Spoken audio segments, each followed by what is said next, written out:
There we go.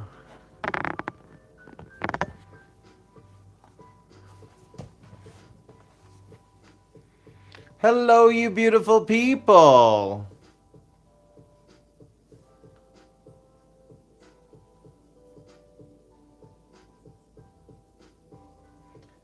Making sure everything is set up and that I can see all the messages.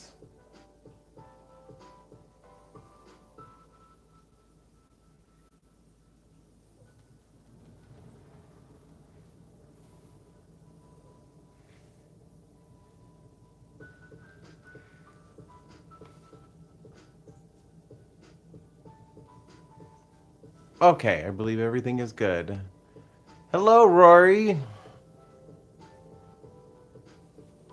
Make sure the sound's not too loud.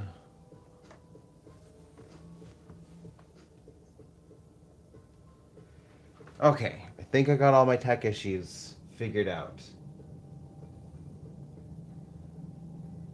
And you can see, like, the setup is a little different than last time. I'll give you a little hint for what I'm working on. I had to bust out my crayons. I have a fun video I'm working on. Getting my editing back in the swing of things. That's the big one that's been holding me back is just getting the videos edited. But at least I have some stuff filmed, so I'm gonna be working on all that stuff tomorrow.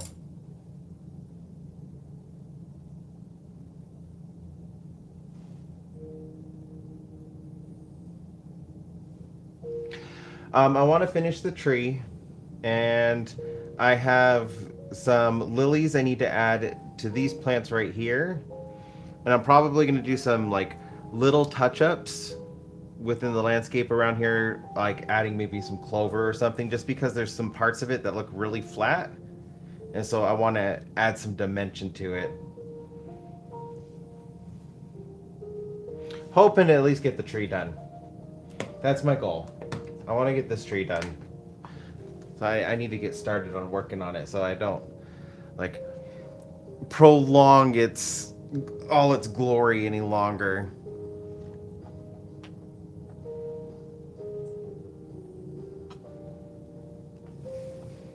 Oh, and one final thing, I need to work on the bark. I'm looking at this tree and like the trunk is looking kind of flat, so I need to go through and work on the branches and bark too.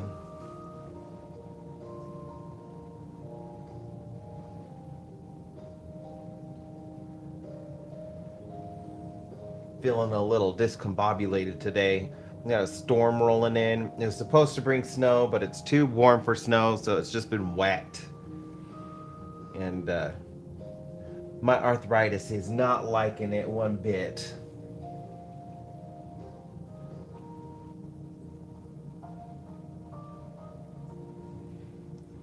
Getting old is not fun.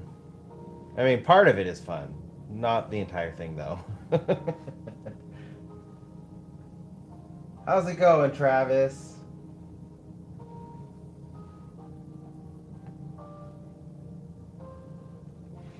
We got pretty cold for like a week around Christmas, and it was feeling like a normal winter for us. And then it got warm, and it has just been really warm and really dry. Little worried about this summer.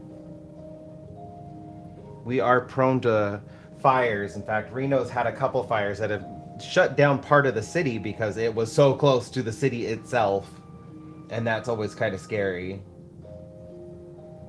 I've been hoping we get some more snow and rain, so glad we got some rain, but we need more.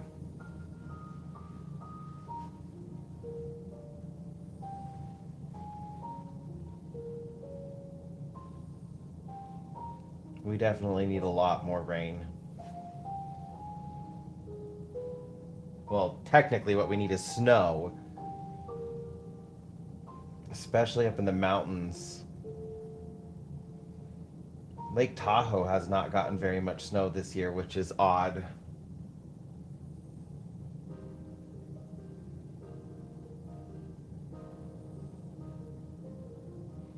Oh, nice. I actually need to go through my videos. I am dreading what I have to do within the next couple weeks. I am at 8 terabytes, almost 9. I'm like at 8.5 terabytes of film footage I need to go through because I'm almost at my 10 terabyte limit. And that is a lot of videos I have to go through.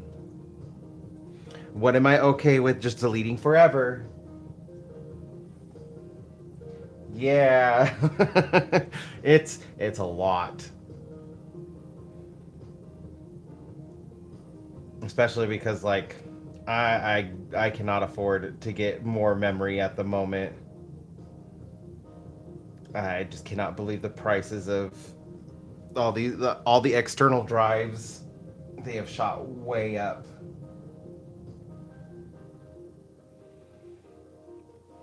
I have been filming since 2024 now. Um, Most of it was just for shorts. So there's a lot of like footage that doesn't take up that much memory, maybe a gigabyte at most. But I also haven't deleted any of the footage I've made since I started making long form videos on YouTube.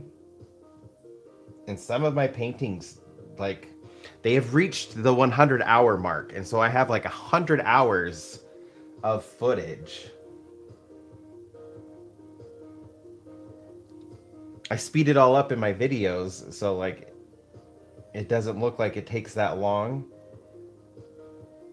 But people like to see the entire process. So I just record the entire process. I just need to go through it and figure out, like, since I've already made videos of this, what pieces am I okay deleting all of the raw footage for? And if I need to pull snippets of it, I can just use like whatever I edited for YouTube.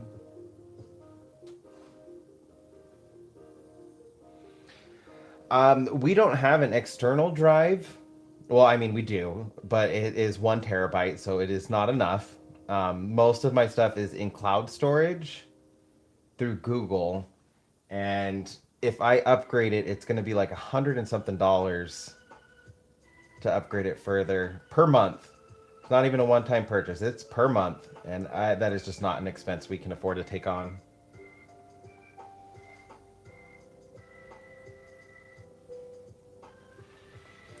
Yeah, recording full paintings eats up the most amount of memory. Like, one of my biggest pieces, because I was kind of like going through like the memory.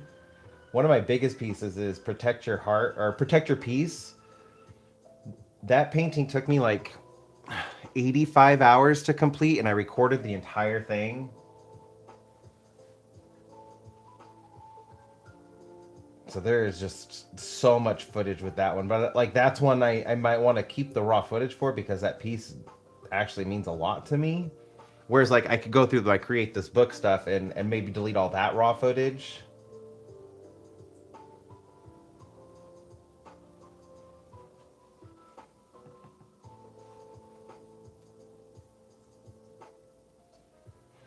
Yeah, I just need to go through and just figure out which pieces were just like fun, and while I love them, may not have the same sentimental value. Because the other thing I'm like, I want to keep some of this footage for and actually get onto external hard drives is my niece. She watches me. I found that out this weekend. She came over and visited with me, and that surprised me. I didn't think she would find my painting that cool or anything like that because she's only like she's 12 or she's 11, and I just didn't think I was cool enough for that. But she like, I watch all your videos and I love them all. And I asked my sister, I was like, did she watch all my videos? My sister was like, no, there's a couple that like I watch them first because I know you, and if I don't think it's appropriate for nanners, then she takes it off of her watch list. So just like because I mark all my videos like not made for kids, but YouTube still likes to push it to kids. So I need to figure out other workarounds. Because yeah, I didn't think my niece would be able to watch my stuff.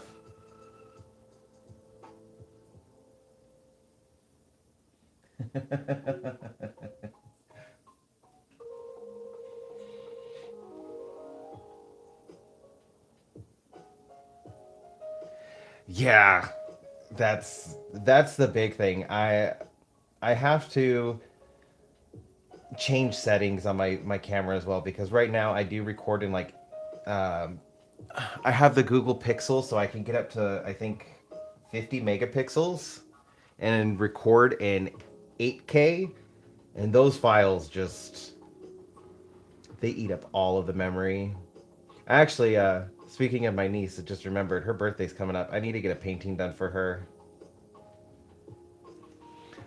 I made one for her that I really love. I never played the game. She's into Poppy Playtime, and I never played the game, but I recognize it from just being online. So I made her a piece with Mama Longlegs. Is it Mommy Longlegs? Mama Longlegs? Something like that. I don't even know all the characters. And I created a world based off of what she told me about the game, like because she's kind of explained it, and I'm old, so I wasn't really following along because everything was just sounded like nonsense. But just based off of what she told me, I created this world. I need to share that piece. I'll probably share it when I do her birthday painting, but I need to make her a companion painting for it. She kind of hinted she wants another one. She has a new favorite character. What is it? Doughy? Like a Play Doh character. It'll be fun getting back into like that old world mindset that I had made for her.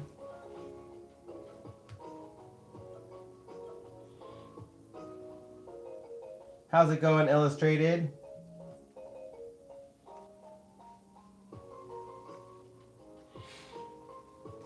Oh, speaking of pets, that's another painting I need to work on. This one's been waiting for so long. I've had a really hard time sitting down and painting on it. It's another pet portrait for Rascal. When I did Dexter's, his took me a couple months, but that one also took like 153 hours total. That's one I didn't record the entire process for, and I wish I would have. But it was kind of like before that period when I started recording everything.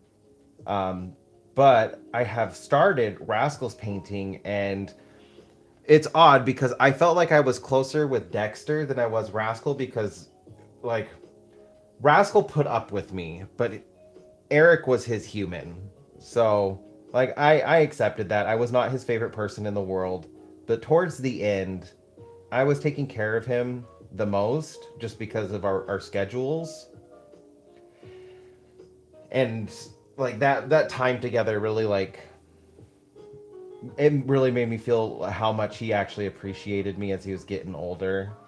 And so it's made it really hard to work on his pet portrait so we can hang it up next to Dexter. I need to get that done though. I have everything like planned out for it. He was really into toys. So Dexter's painting is him staring off into the stars because whenever we would go on hikes, he would admire the beauty around him, which is something like I'd never experienced with the dog. Like if we were out and it was like a sunset, he would just kind of like stop and he would just look at the sky. Or when we would go to like different lakes, like Lake Tahoe, he would just sit on the beach and just stare at the water. And it really made me feel like he was appreciating the beauty of the nature around him. So I tried to capture that in his painting. Rascal was more about toys. He loved playing. He was very energetic. He was the happiest boy you'd ever seen as long as he had his toys. And so before he had passed, I actually like kind of got a picture of him playing with his toys that I want to use and just create where he's in the middle of the painting on his back and he's just surrounded by his favorite toys. But that's been really hard to like sit down and work on.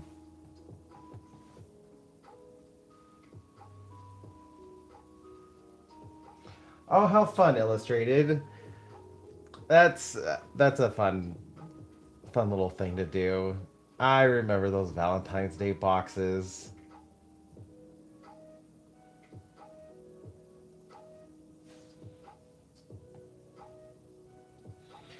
Another February birthday. That's funny. My birthday's coming up too. But My birthday's kind of changed. The anniversary of both Dexter and Rascal's goodbye dates is coming up. Dexter's is on Valentine's Day, which makes the holiday really like it changed the holiday for us, both Eric and I. And then Rascal's technically like we get to pick which day it is because his last day with us was February 29th. And so like it's always just around the end of February. And then my birthday's on the 24th, so whole bunch of different emotions this month.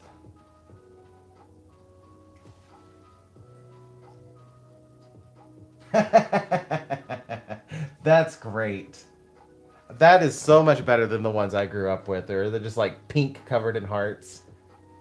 Even though when I was a child, like I loved that stuff. All my homemade cards would just be like these little heart creatures.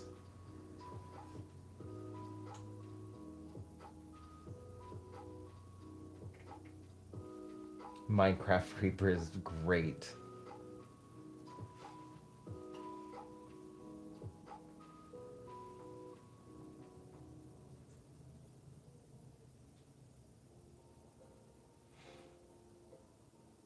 I really like how your style is developing, and I guess it like technically the Travis technically the videos you've shared I guess are kind of old, but I'm seeing like growth in your videos, and it's kind of cool to see like just watching how your style has developed and just the like videos you've been sharing from what I already like knew before I actually really started watching your long form content. I think it's my favorite thing about the internet is discovering artists, seeing something within them, and then just like even if their skill levels aren't where they want it to be yet, just like a couple years of watching them grow and seeing it develop into all sorts of amazing looking art.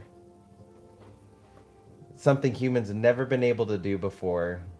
At least not to like the extent we can see it.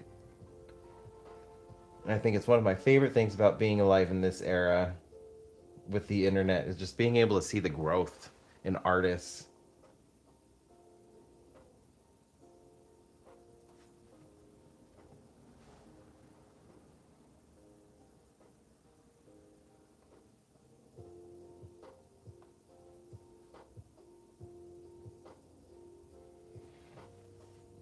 There's nothing wrong with that. I'm definitely of the firm belief that no person has just one style. As Mira Byler says, she's a style hopper. I totally believe artists are style hoppers in general. We just box ourselves into like, oh, I have to have one set style.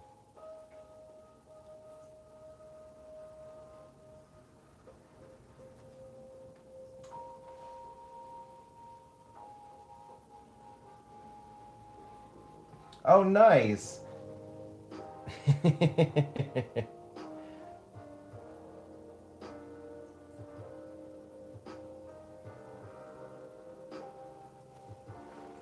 I definitely want to start showcasing more artists. Like, I could catch a break from the world. I want to like start a series where I showcase like an artist I found on TikTok or Instagram or YouTube, like in the video, just to kind of like help showcase them. Because that's the biggest hurdle as an artist is just getting your stuff seen.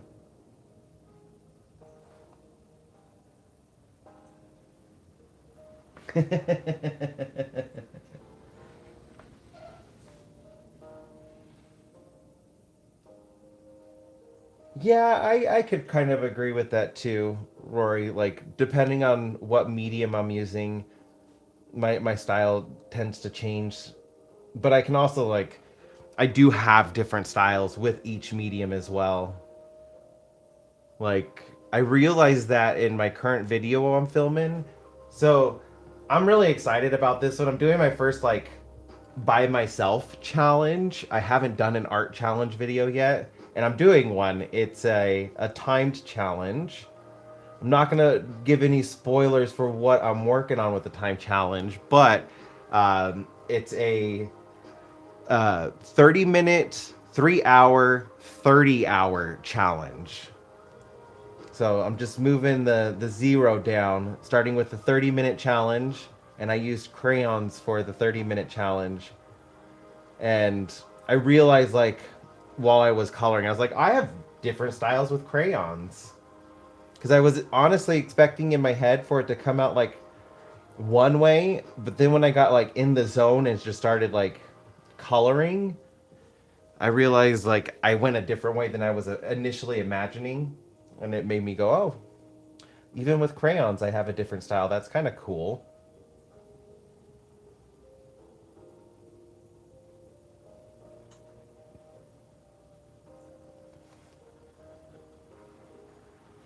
Yeah, I thought it would be really fun.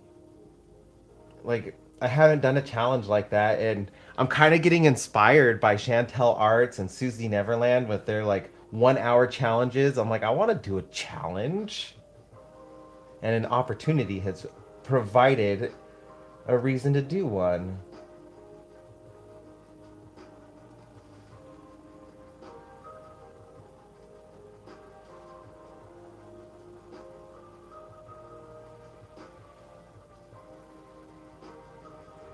It's fun how that works. Like, when you get into a zone and what you were expecting to make completely changes.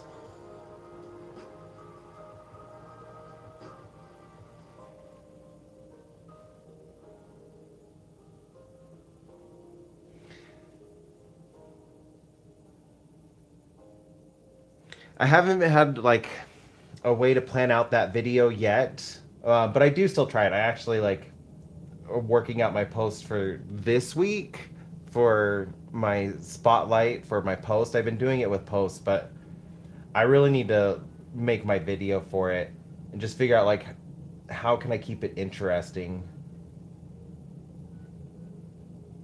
because I want to do the artist justice. I don't want to like make a boring video and then nobody watch it and then it doesn't benefit that artist at all. I have one way. I should take that back. I do have one way, and that video is coming up. I'm doing another art trade. It's been almost a year since my last art trade, not counting Secret Santa.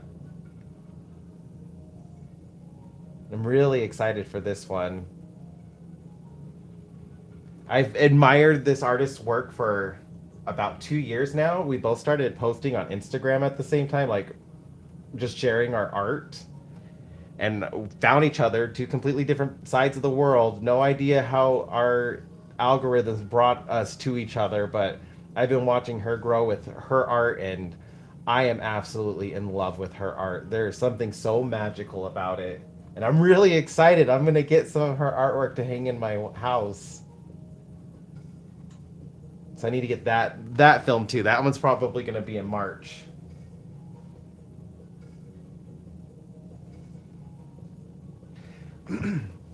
Yeah, I've seen the 10-minute, 1 hour, 10 hour ones, and or like the 1 hour, 10 hours, 100 hours. I don't know if I would be able to do 100 hours with the specific project I'm working on. It that would be quite a challenge. I think 30 hours is already going to be like a huge challenge for me.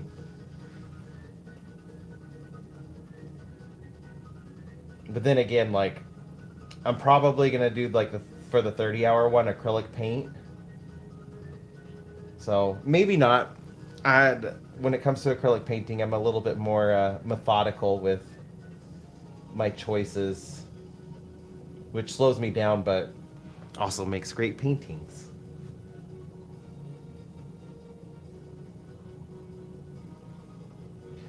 Yeah, that's why I haven't been able to do as many as I wanted to. Is just shipping costs. I had a painting I tried shipping to Australia, and oh my goodness, that cost. I was like, $120 to ship it out to Australia, and then it got returned, and I had to ship it again, and it got returned again.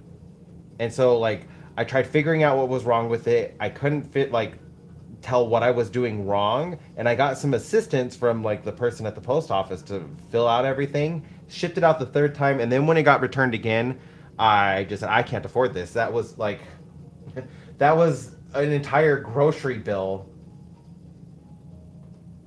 just spent on trying to get a painting to Australia. Luckily, I used a print on demand service and was still able to send them something that they approved of.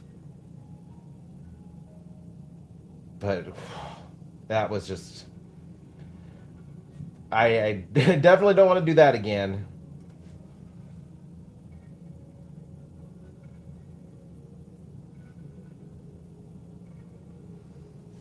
But I did find that there's other services that you could use, and I might try a different service if I have to send international again.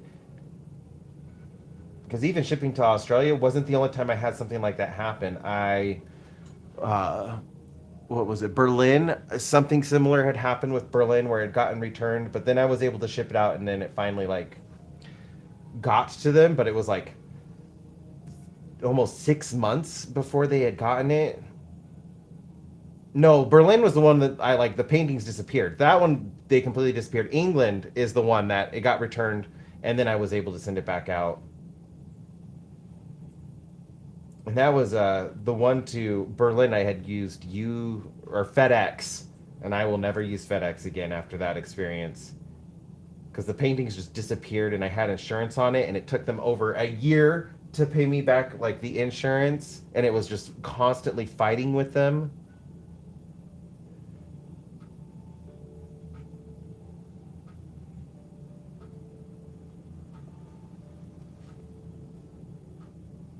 Yeah, no idea what happened to it.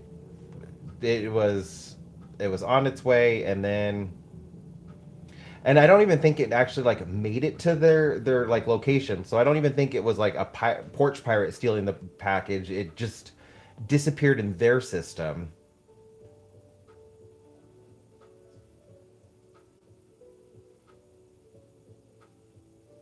'Cause, and one of the things they kept fighting with me was like, well, you can't prove it wasn't delivered.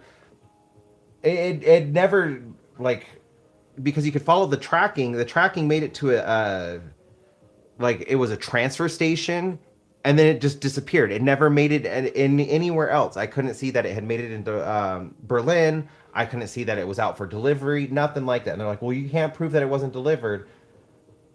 They never got the package, and in your own system, it isn't even following all of the stops. Like the whole last part of that journey is gone.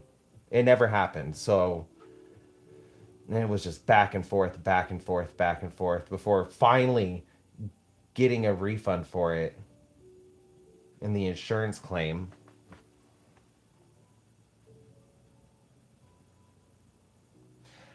Sorry, Illustrated, I totally missed your message. Yeah, kinda, definitely inspired just by things I had seen on YouTube and other people doing.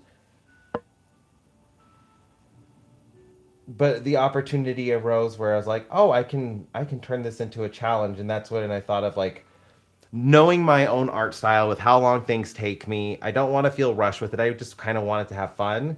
I thought like 30 minutes would be the best bet for the shortest amount of time for a piece. And then I just moved the zero over to make 30 minutes to 3 hours to 30 hours.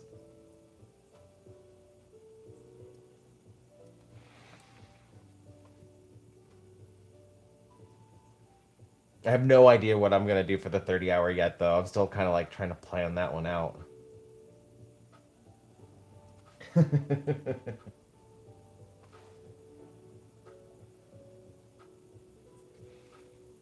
It might be fun to challenge others. I'm always kind of like nervous about that kind of stuff because I don't want to put people on the spot. I don't necessarily like being put on the spot, and so I always feel like I'm going to put somebody else on the spot. But Susie did kind of like challenge me with that, like, how much art can I make in an hour? I kind of want to try that one, but I'm also like, I'm gonna make bad art. I don't want to make bad art, but making bad art can be fun.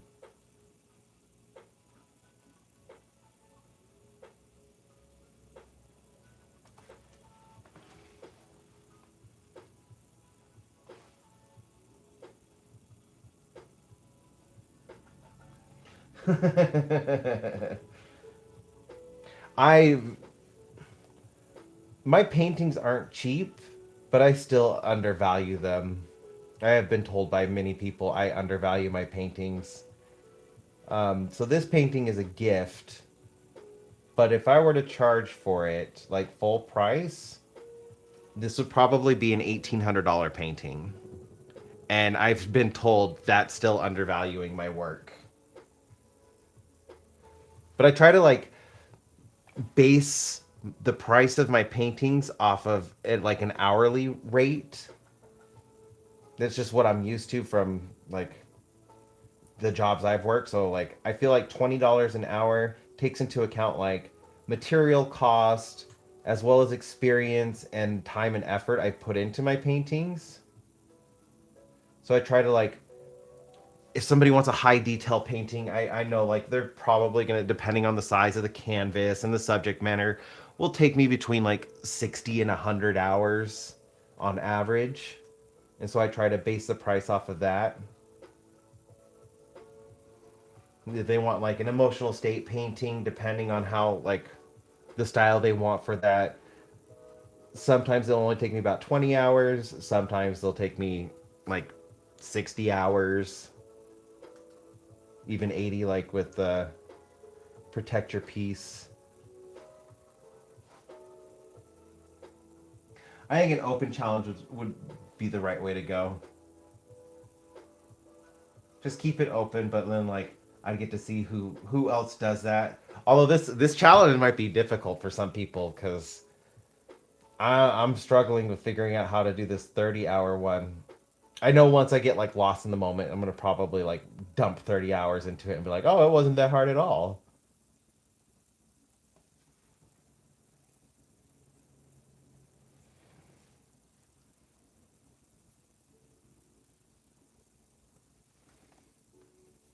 I'm gonna need to move you. I'm gonna start bumping into you and knocking the pins over.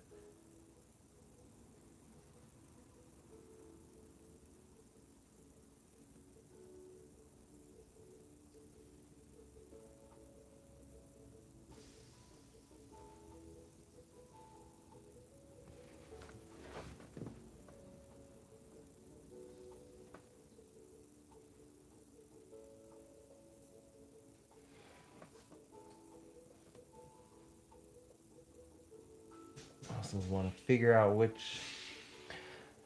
My only gripe with ever using yellow in paint is never opaque enough. And I don't want to use white because it changes the value of it too much. Would make it more opaque, but then it would change the look of what I'm going for.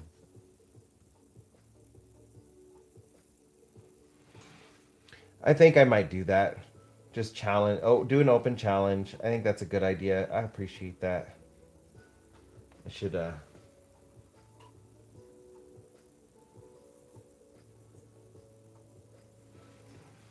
save your comment so if I do decide to do that, I could give you credit.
I want to bring this branch out a little bit more. Or I should say forward, not out.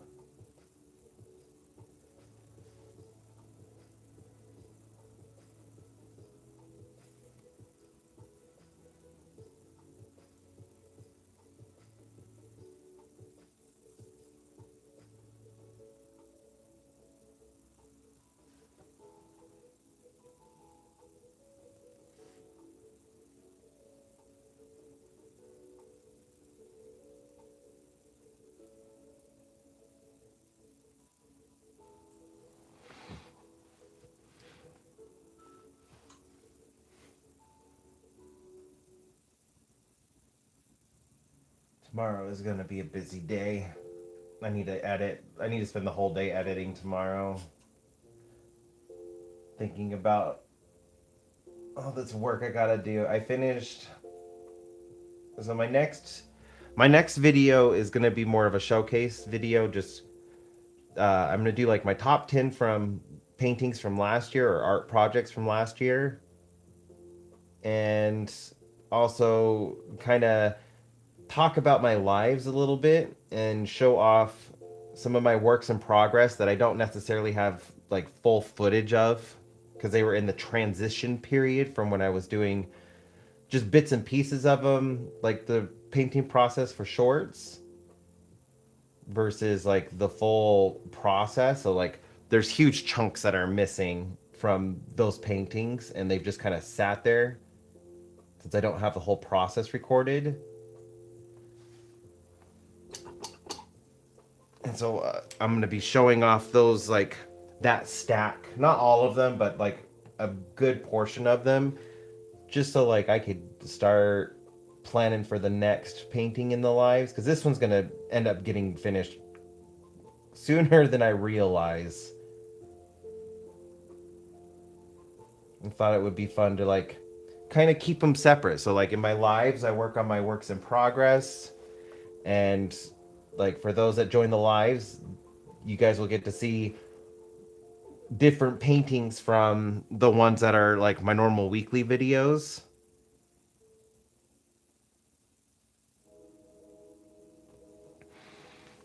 Because I find like for myself, if I watch someone like creating on a live, I don't tend to watch their shorts or their videos because I'd already seen what they worked on. Like it's not even something I'm intentionally doing. It's just like something I've caught myself doing. And so I know if I'm doing that, other people are also doing that. So I thought it would be like more fun to just kind of like, let's just work on my works in progress on my live videos. And then I have specific paintings and art projects for the actual long videos. And then my shorts can just kind of like be a blend of the two and more of my like personal thoughts and having fun.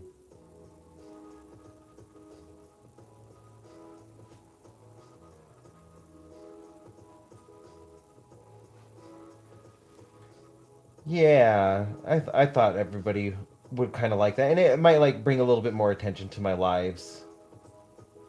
I have a feeling I know what everybody's gonna pick. I tried doing something similar years ago, where letting people pick like what painting I would complete next, and that didn't really work. It didn't motivate me the way I was hoping,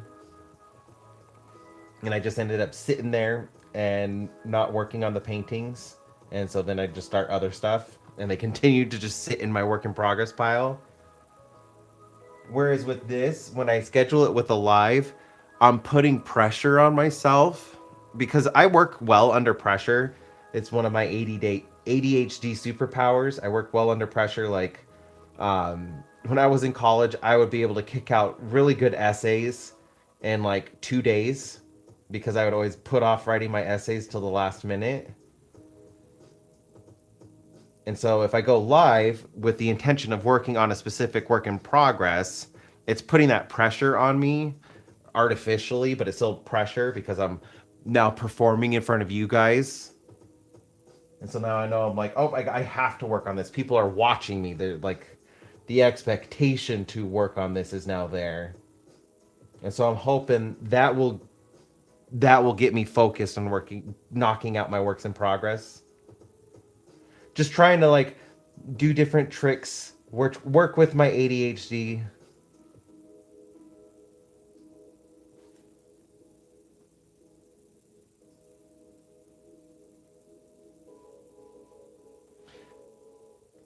Yeah, yes and no.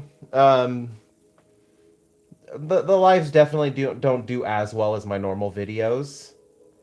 And like even though like I do have like a core group of people who tend to like stay through a big chunk of my lives, the average viewership is like only like 10 to 15 minutes on my lives. So like the watch time isn't there, but I also kind of enjoy it, and it's creating pressure, like I said, to get me to actually work on these. So even if I only had like one person in my lives, I would still do them just because it's actually making me work on my works in progress.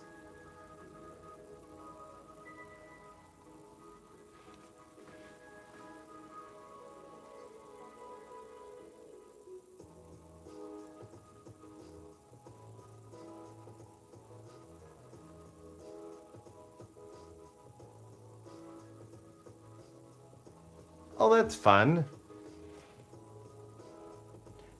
Yeah, I I do enjoy your positivity videos.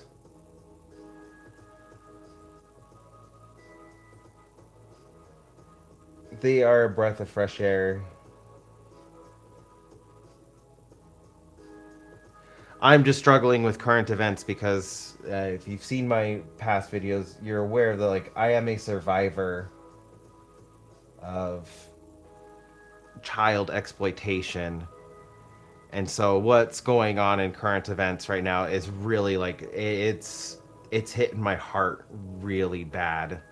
And so I absolutely feel compelled to speak out with it in solidarity with those survivors because I have an idea of things that they are going through, not to the extent they do because I've read some of those files, and all I can do is just like offer their support. So like continuing to speak out against this administration and the exploitation that they are hiding and trying to hide is definitely like I feel it is part of my responsibility as a survivor to boost up these women's and men's voices so that they can see justice, because I know I will never get justice. There's just no way. I don't remember the guy's name. I don't remember the daycare's name. I have no way of finding that information, especially because that was in like the early 90s before internet was a thing, so there wouldn't even be records online of this business.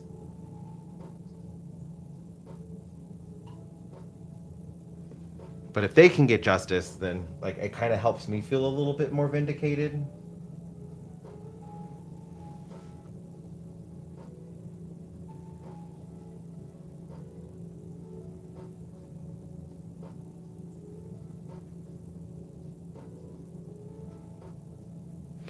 But there's definitely got to be a balance, and so like I have been using videos from artists and their shorts and stuff just to kind of like, all right, I need to pull myself out of this hole. I spend some time making sure I am informed and aware of important details of what's going on, making sure like I'm listening to their stories, that they are being heard, and then I take time to also paint and create, as well as watch other people's stories, because that's a big, if you are struggling out there with like what's going on and just like trying to ground yourself, making sure that you also see positive content from people you admire and you look up to helps ground you, reminds you that there are good people in this world, which is the biggest thing. Like getting sucked into what's going on right now really just, it's hard to not feel like humans are absolute garbage. There's good people out there, and you just gotta like make sure you're taking time to remind yourself there are good people out there. They exist. Not everybody on this earth is a horrible person.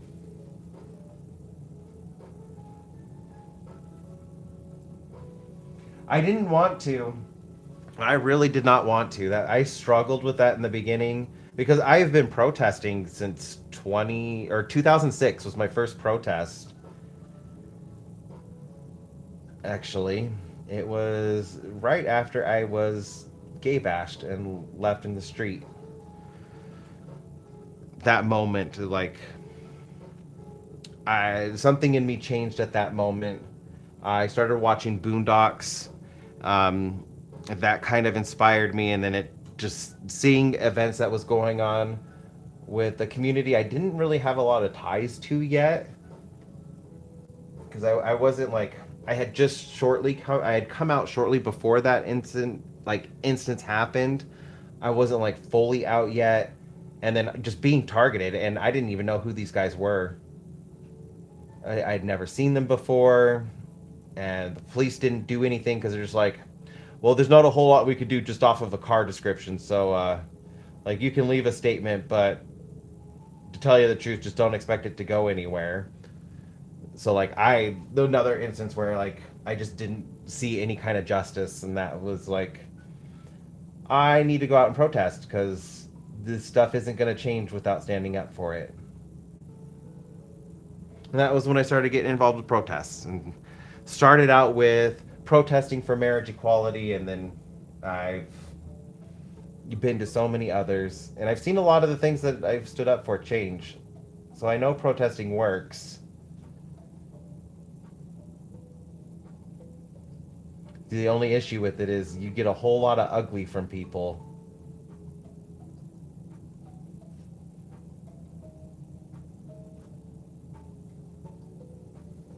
I try to be. I know I wasn't perfect in my younger years. I know that I let trauma dictate who I was in a very bad way, where I could see myself, like looking back, I saw myself perpetuating the cycle of trauma I was going through.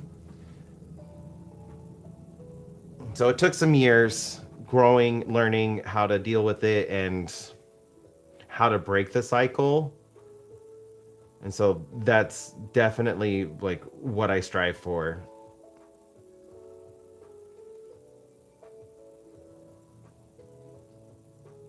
Because nobody's perfect. We've all hurt other people, even if we didn't intend to. We've all hurt somebody else.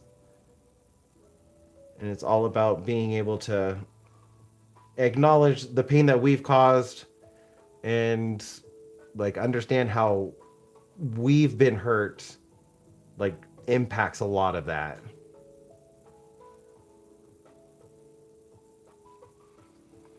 And how we can change it. It's like just been one of my biggest focus. It's just how can we change this, cuz we are definitely smart enough to not be doing this kind of crap over and over and over.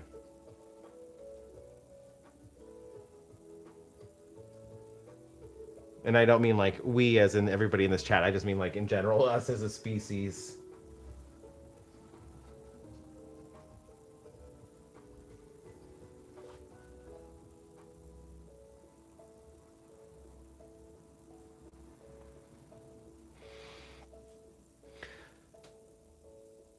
The other thing I'm trying to share with that, like, and this is a struggle for me. I do struggle with this a lot. Is how to express your anger,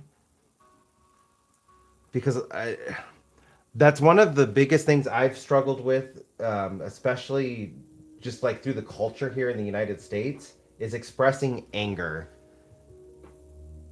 And like how others take that is another big like issue I have, because if you're any kind of minority and you get angry, um, it's always viewed as you're overreacting.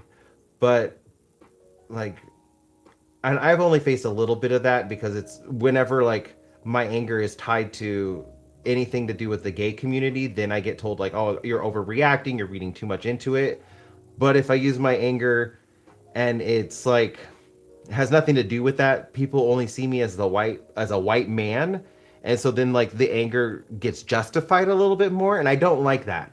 I don't like that if it is tied to my identity as a gay man, I'm overreacting. But if it has nothing to do with that, then it's accepted more because my anger is being viewed through the lens of that I'm just a white man. And so I've seen that a lot too, and also with friends, like especially if like any of my black friends get angry.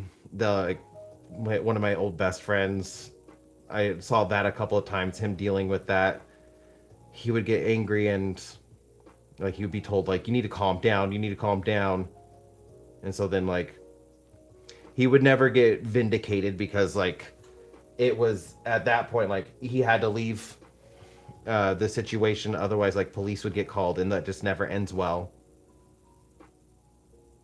So that's another thing like I'm trying to like help with, just like show examples of like anger is valid, anger is okay, we are allowed to be angry, and that doesn't change you as a person. Like it doesn't make you a bad person to be angry.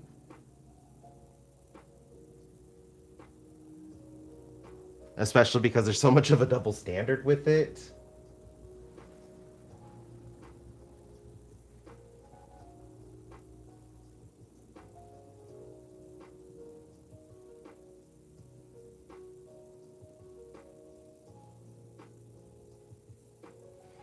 And the other thing is like standing up for creators or others coming sharing their stories, which is hard though because right now our internet is plagued with bots.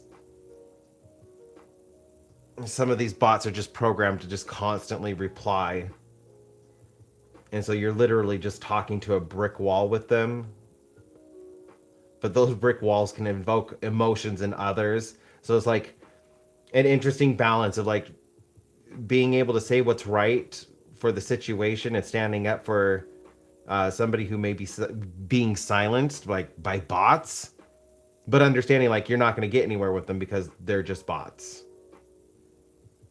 They are programmed to just not stop.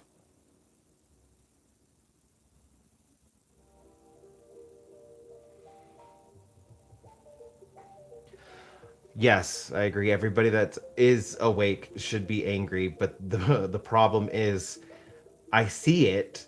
Those that are awake are angry, but there's so many that are still choosing to just ignore it. That's the part that's really breaking my heart. Is how many people are just outright ignoring it, or people who are like do not care. And I have found a few people in my life who I'm just like, you are not a good person. I have seen people who have been in my life for years saying some absolutely abhorrent stuff. And I'm like, what in the world happened to you? You've never said anything like this before. Like one person was like arguing about consent because like they were looking through the files and they're just like, oh well, they were like 13, 14, 15, or 16, and consent has nothing to do with age. These girls knew what they were doing, so I don't have any sympathy for them. And I was just like, I was completely taken aback because this person had been in my life since like shortly after I had graduated high school, so it's going on like 20 years. And I'm completely dumbfounded. Yeah. I I had it's left me speechless. I don't know how to take that, and I don't know how like there. I don't feel like there is a way to even get through to somebody like that.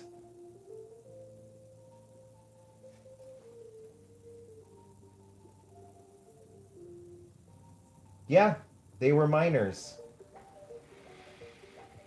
Minors cannot consent.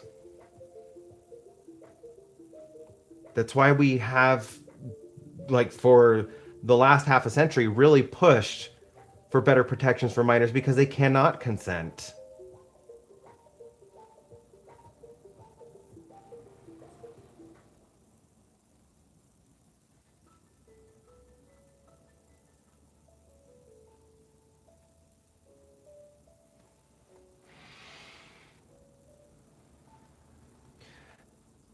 I actually, Rory, think that's more of a defense mechanism.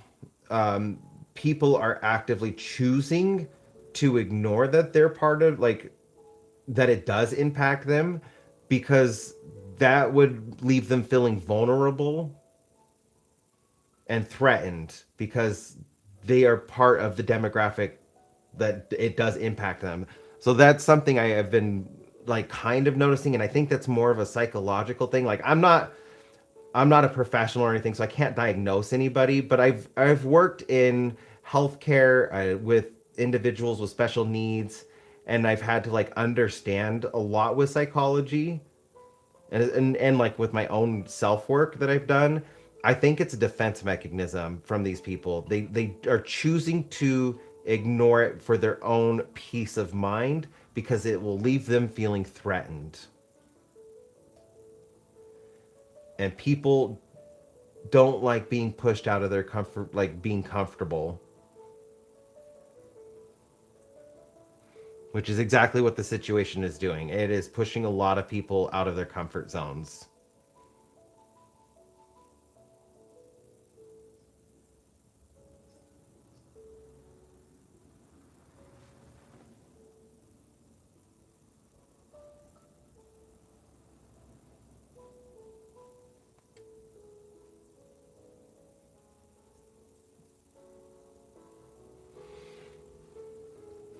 Well, I still think that's also part of the defense mechanism. I was reminded not too long ago that during 1930s Germany, and I'm noticing it here too, but in 1930s Germany, um, the regime there, I'm trying to watch my words because I don't want to get hit with anything, but the regime there was purposefully employing Jewish people to police the neighborhoods. And I'm noticing it here with ICE, where there's a lot of Latino ICE agents because it's um, it's easier to like control other people when it's their own, as well as like these people feel like they are protected because now they're part of the regime. So the regime won't go after them because they're helping the regime. I don't think it justifies their actions at all, and I think a lot of these people are monsters from what I've seen. But it's just like the understanding of like how people could do this or justify it with themselves, and maybe that's just like myself trying to do, like create a defense mechanism just to understand like how people can do this, but it definitely like that's just what I see with them. It's just they're trying to protect themselves to stay comfortable for what they feel like is safety.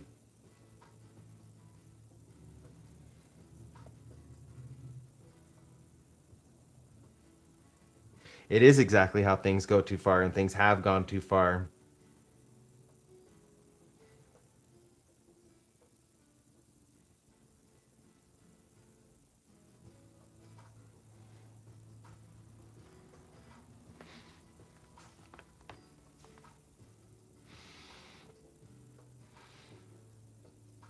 I just wish, like, I wish people would have learned.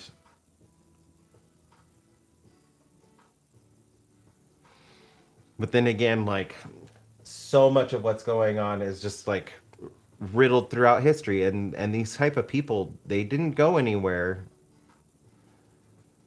It was like watching a documentary a couple weeks ago on Dracula, the real Dracula, the person behind like the name and the lore, and so many parallels with current events in those files with this person. And like we don't even know what exactly is real and what was made up because there's a lot of rumors that were going around with it. And I think that's exactly what's happening here is there's like purposefully rumors trying to go out. They're also like slowly releasing them. I feel like they're trying to get us desensitized to the depravity of these files so that like it doesn't feel real, and then it can start just like people could just start brushing it off like, oh, those are just rumors, nothing was proven kind of thing. But people like the elite that are in these files, people like that have existed for as long as humanity has existed. And it's just we got super comfortable with our lives because technology has definitely made our lives more comfortable. It's easier to kind of ignore the reality of things that are in this world because we get on our little bubble. It's like with one of my favorite comparisons, or not comparisons, like somebody had brought up why people do not believe in climate change, and it has to do with air conditioning. And it's because we've gotten so used to being in artificial environments that we don't have to experience the weather that's outside. And so it creates a disconnect for us.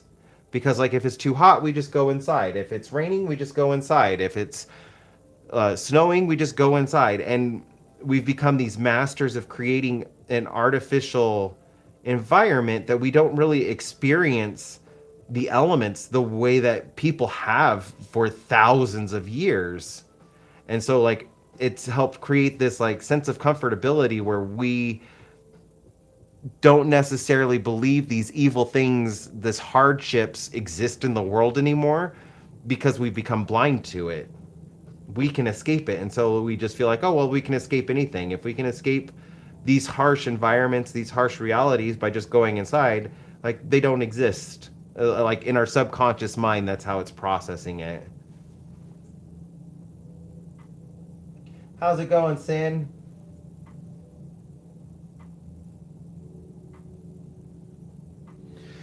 Yeah, there's a lot of files that have been getting taken down. If you guys are curious, I'm not like a super fan of the channel. I have some issues with it, but I do think like for the most part they do decent reporting. Midas Touch on YouTube, they downloaded all of the files. So even the ones that are being deleted now, Midas Touch already has every single file that they had released, and you can access them through their website.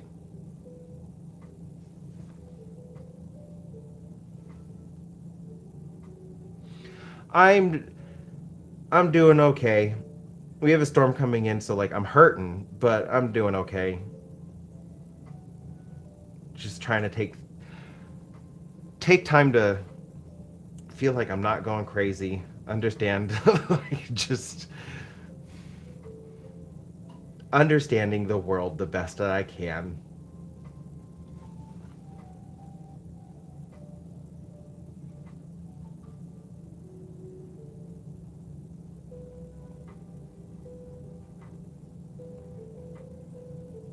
Yep, exactly, Travis.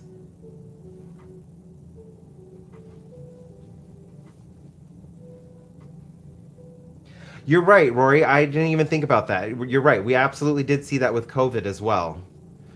There were so many people who did not have to like deal with being an essential worker, and they could just be inside, and so to them it just felt like everything was being overblown. Well, like I was working in healthcare, and things were getting kind of scary for a lot of people because we were seeing it.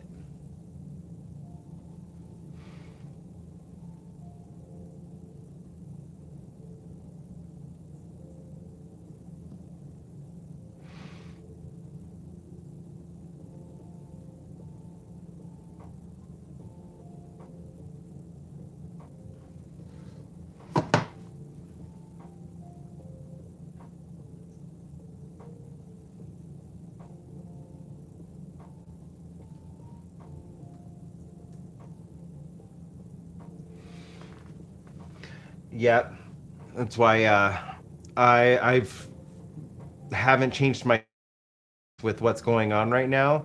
It's almost like us as a society are being held hostage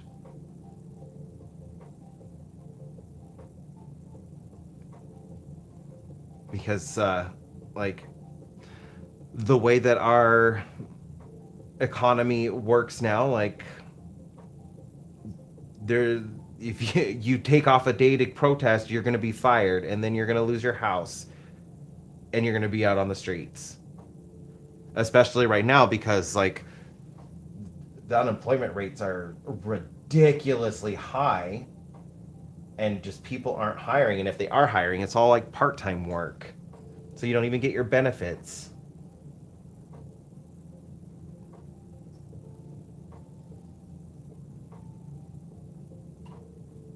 That one's been really like bugging me. The amount of businesses that are just like, oh well, you know, we're hiring, but we only need like 20 part-time positions filled. Okay, where's the full-time? Oh well, we don't have any. We don't have the budget for full-time. You need 20 part-time positions instead of just 10 full-time positions.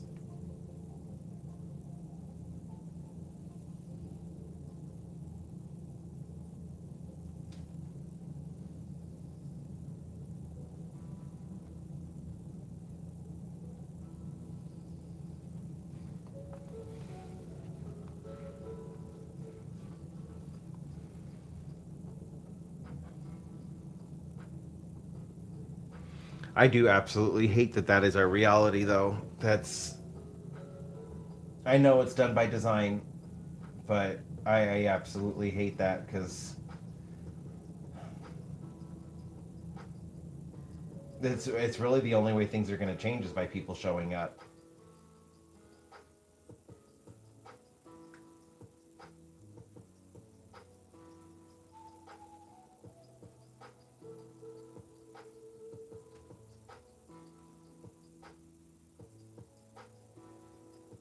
But that's also why I won't stop talking about it.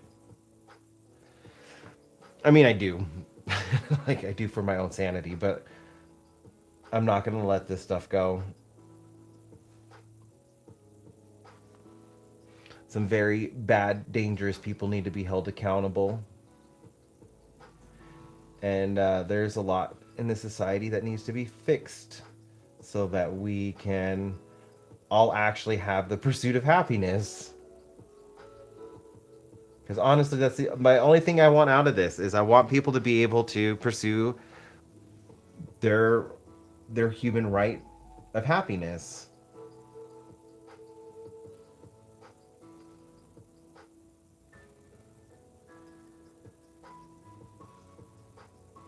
I was joking with one of my lawyer friends about like how would we sue the president for infringing on our right to the pursuit of happiness? Ended up telling me it would be really difficult because it's technically not in the Constitution, it's in the Bill of Rights. And like made all these like said all these things I didn't quite understand, but just said like, well, yeah, it's a guarantee. Like it's supposed to be a guarantee to you as an American. It's a little difficult to actually like enforce because it's such a intangible idea. Sent him on a tangent, but I was just wanting to know like, how could we do that? Is there a way to do that? Yep, because that's the language he knows is lawsuits.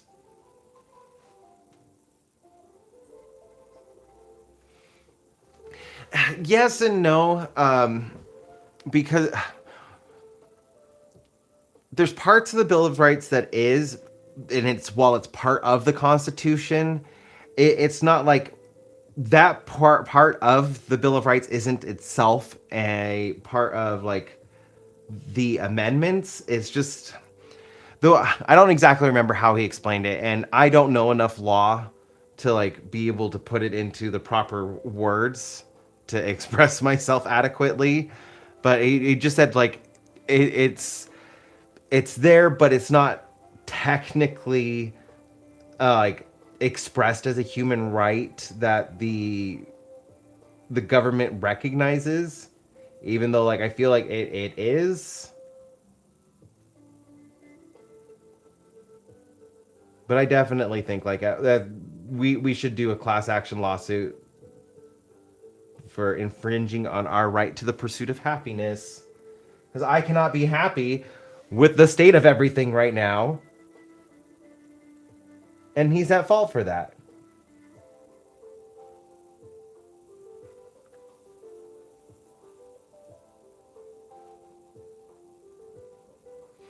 Yes, and there are people who are working on bringing up class action lawsuits, and there's also state things that are happening to try to combat it.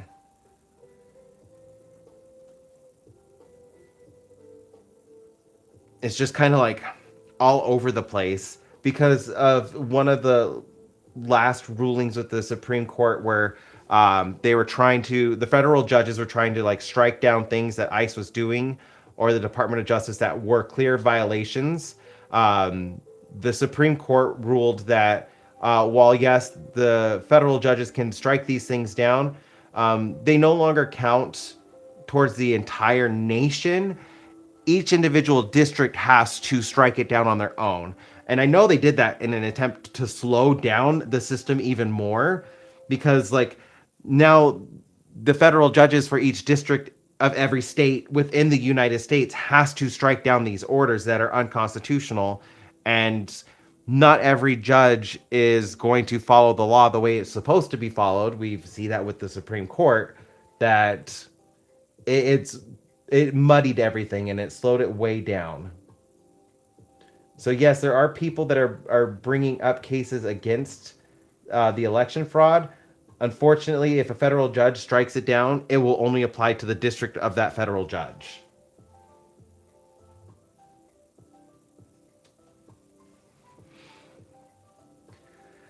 If you could tell, like, I'm doing my absolute best to try to stay informed with everything. I have learned so much more about American politics in the last year than I did in college and in high school. Just trying to stay informed and understand things to the best of my abilities because I this isn't something I went to school for, and I know I'm only a novice at it.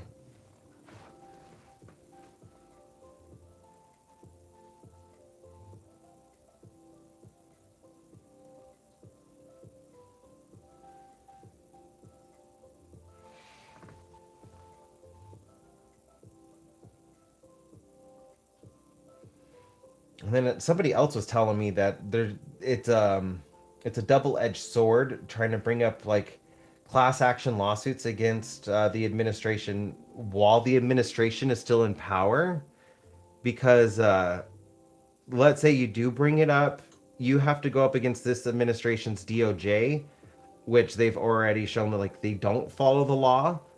And so even if they are violating the law, they're not gonna like potentially they won't rule in your favor. And then that's when like the class action lawsuit gets dismissed.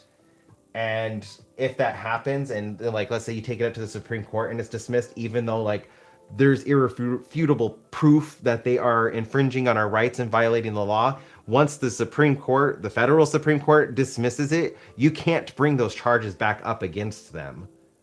And so there is also like a forced waiting period because if you try and bring it up now, you're more likely to lose, and then you can't bring it up again later.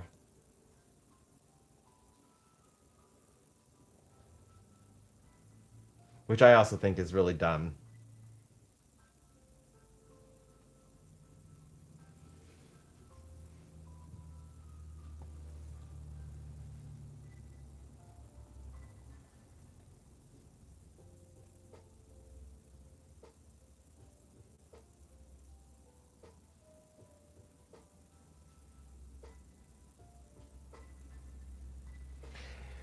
Yeah, the size of the country, like that is something that I've kind of been like sitting with and my own feelings because I do feel the size of the country is harming the people.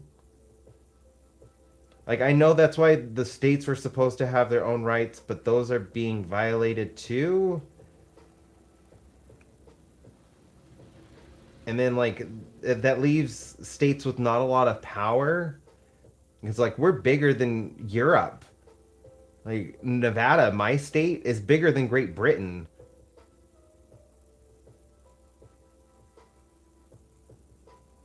Like we're the seventh largest state in the country. Like we're huge.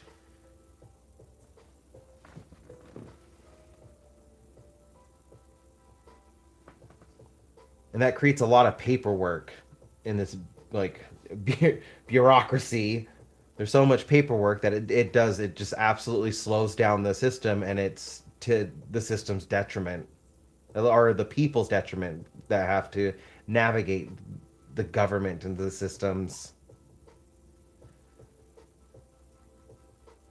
It's like that was one of my biggest issues with healthcare was like working with my clients and trying to navigate through like their state benefits with what the doctors are recommending, with what like the state will cover, but while also making sure like the client still has their use of free will, so like they understand what their needs are and what their expectation is to receive.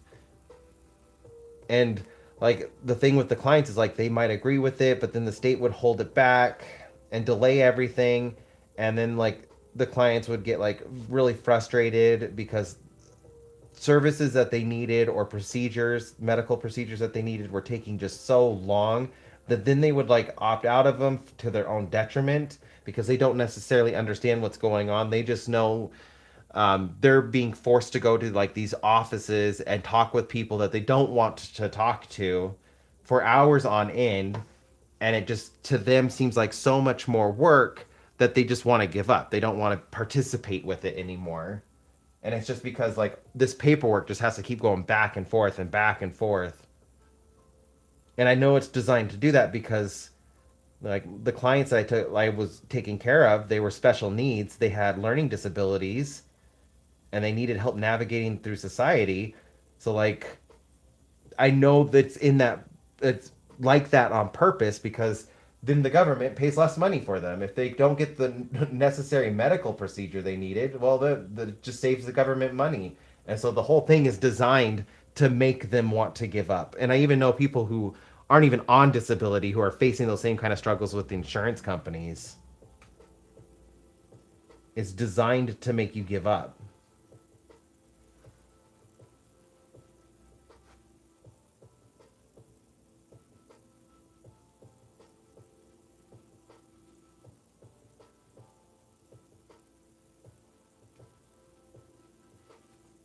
Yeah.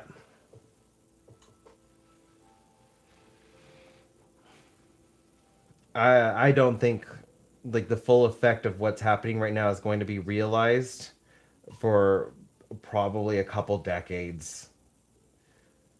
There was so much damage done in such a short period of time.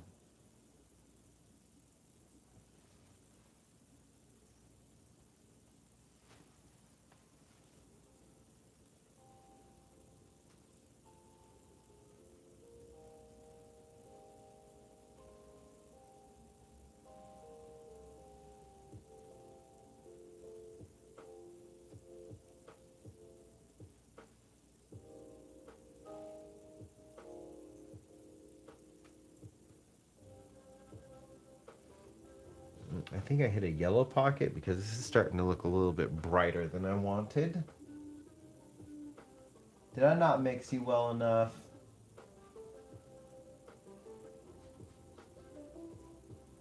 I don't think I did.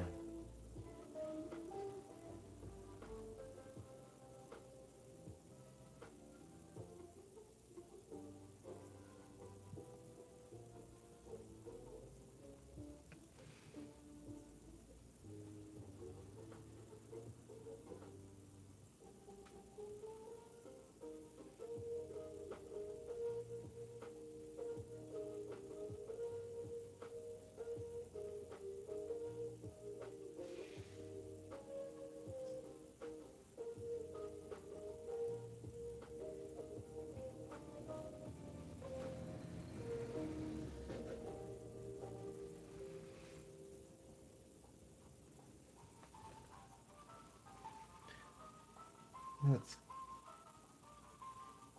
I don't want to completely like mix up a whole new batch because I'm almost done with this color. And then I need to get my next highlight done.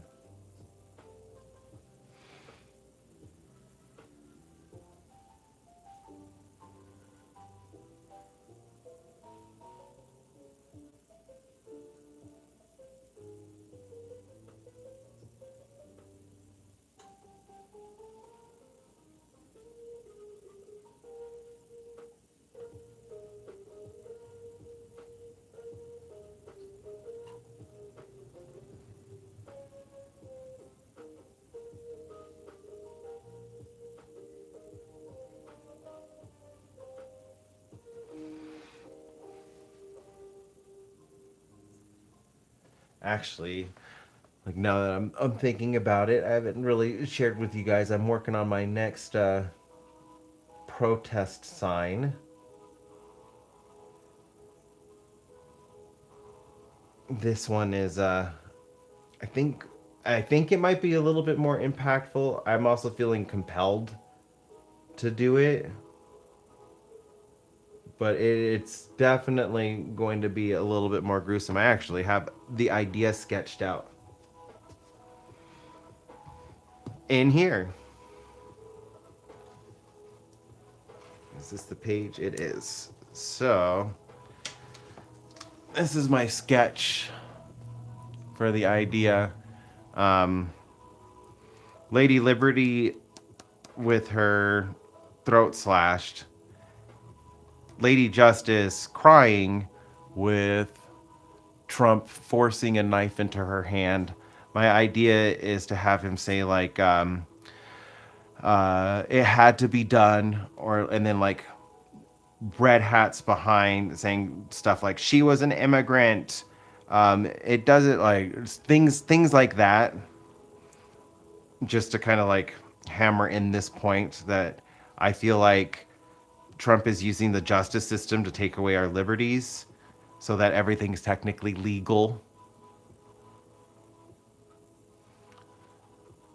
So that's this idea. I just wanted to get it like all sketched out.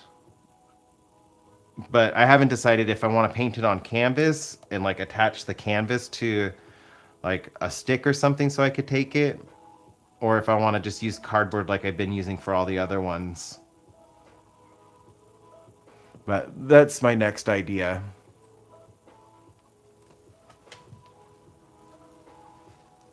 Yeah.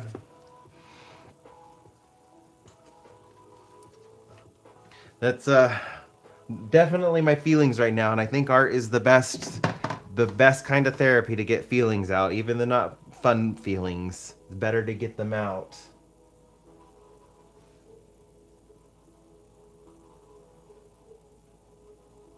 So that's definitely on my horizon too.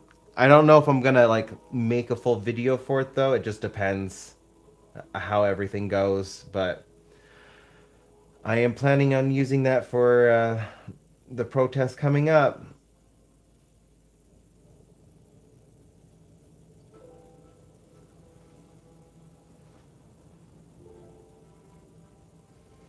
I have him in a diaper in my other protest sign, with him sitting on the golden toilet.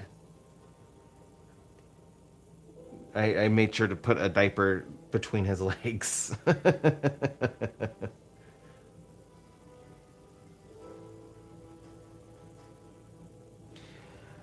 That's the reason I thought maybe using canvas was to like for better preservation, but at the same time I'm kind of like, do I want to really preserve these? But I was thinking like, what am I gonna do with these protest signs when I'm done? I was thinking of maybe donating them to like my local museum of art in case like they had a collection going of protest signs.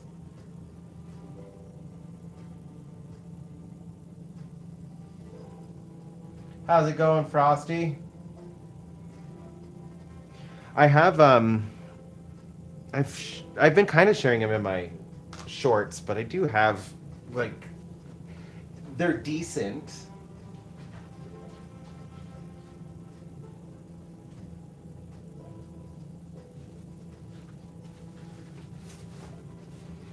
mean, granted, like, it is just cardboard. So, like, it's just the bottom of a fruit crate I cut off. But, like, I have him in a diaper.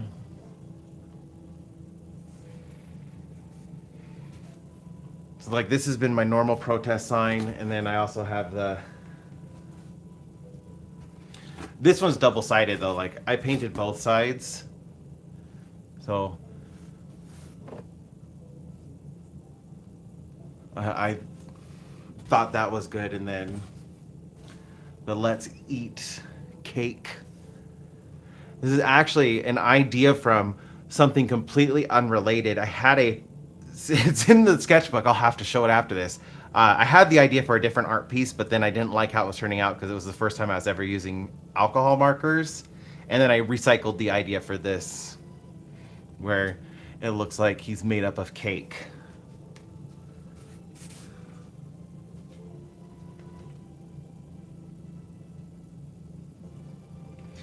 Yes, that's kind of like my feelings with it. Like, do I want to waste the canvas? But at the same time, like, sometimes it's good to preserve these kinds of things. Here we go. So this is the first art piece I ever did with acrylic markers. He turned way too orange, and then like I couldn't dull it down, and I gave up with this piece. But the idea was that this was a naughty child, and this was Krampus, and he was taking a piece of the naughty child's leg out and eating it like a slice of cake. And I was gonna turn this into a Christmas card. So that was like my whole idea with this, but then I just didn't like how it was coming out, so I kind of like ditched the idea, and then I just recycled it with that protest poster. This has actually got quite a few old pieces. Oh, this is a coloring page I had designed for my clients.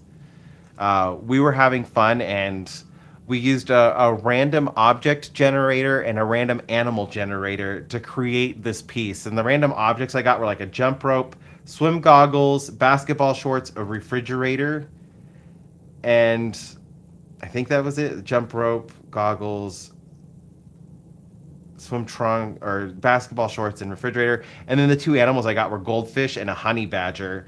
So like, that was my idea, was to put the goldfish in the freezer yelling at the honey badger jumping rope inside the refrigerator. I did a couple of these.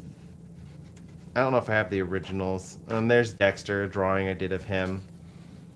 I miss him. You can see, like, I don't really care for alcohol markers because of this bleeding and the transfer. Like, goodness gracious. I even had, like, separation between them, and it still bled afterwards. And then here was another one. I got, like, this one was easel. I don't remember the other items I got, but easel immediately made me go art. And then I got, like, cow, chipmunk, and lizard were the, like, random animals. So I thought, like, having the chipmunk paint a lizard.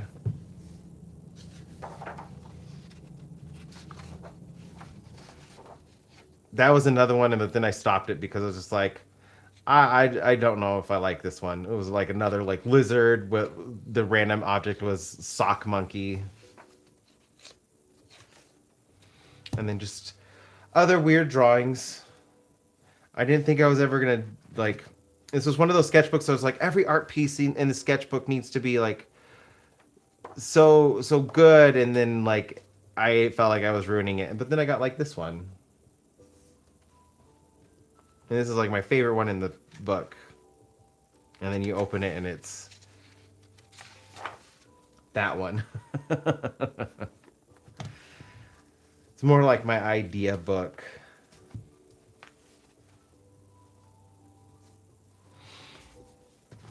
But I keep all of my ideas in it. I have Elon's sketched out in there too.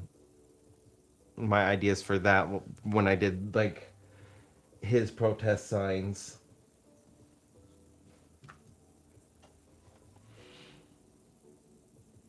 So they're preserved in a way, but We'll see. I, I I needed to focus on some more like more pleasant art in the moment. I need like so much else of my free time has been gone to like calling my elected officials, sending emails to them, like trying to like get them to listen to me or everybody else while also like uplifting the voices of those I feel that need to be uplifted. So I the moment I was like, I need to like create some kind of separation between the two, but I am still working on it because I do need to use my art for good. I have the skill, I can use it for good. I feel like this area right here is still a little dark.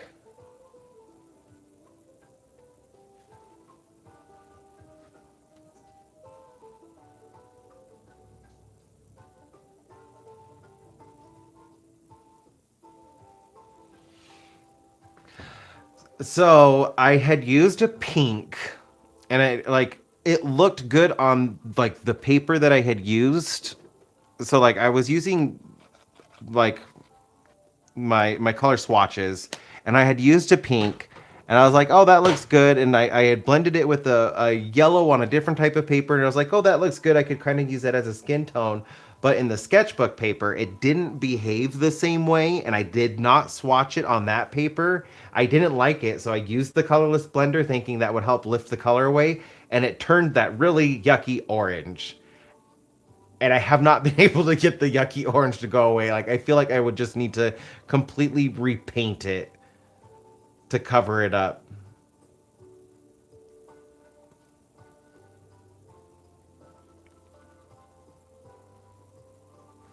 It was definitely a trial and error with that one. I got a little too ambitious, thinking like, oh, I can make art with regular markers. They're the same as alcohol markers, which no, they're not. Water-based markers do not behave the same way as alcohol markers.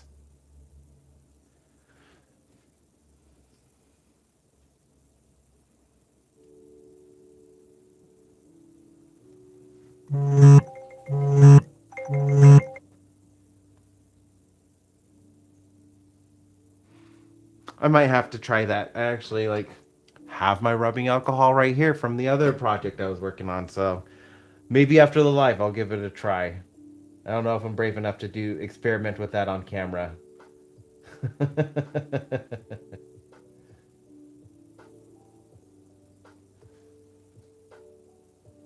How's it going, Gray Cloud? You did make an appearance. I appreciate it. I hope you are having a good day at work.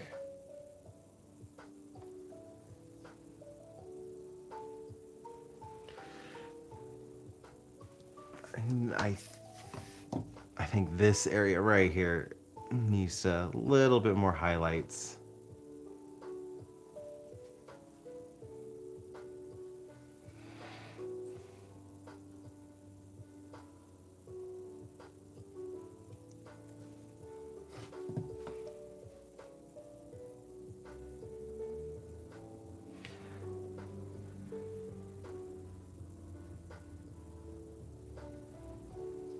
Got to get rid of some of this texture. It's lit. It's too high up.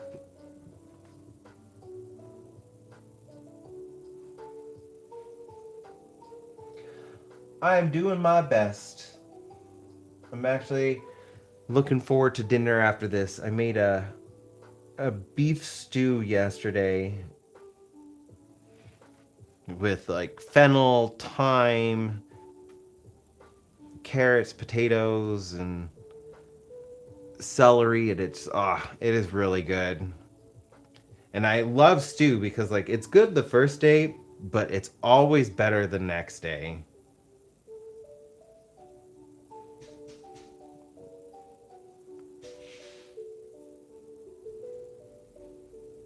That was a weird sound.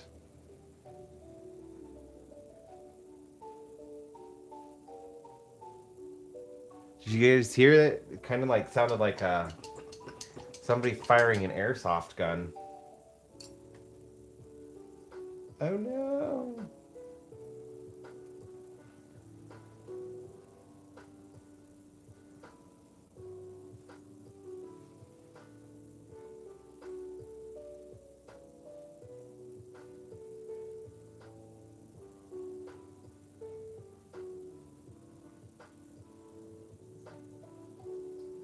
Gonna have to mix the next yellow soon.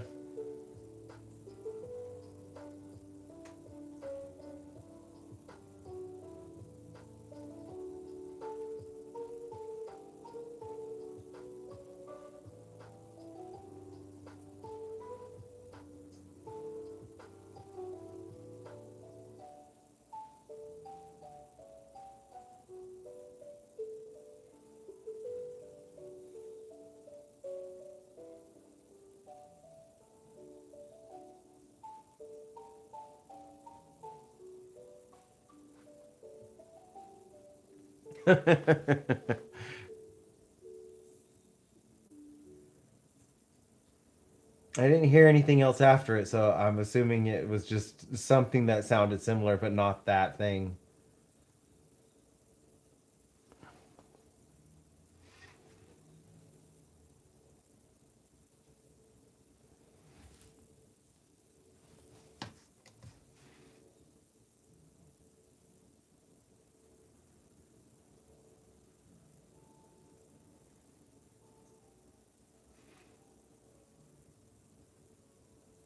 Okay, I also need some right there. That's the other spot that's making it just look kind of dark.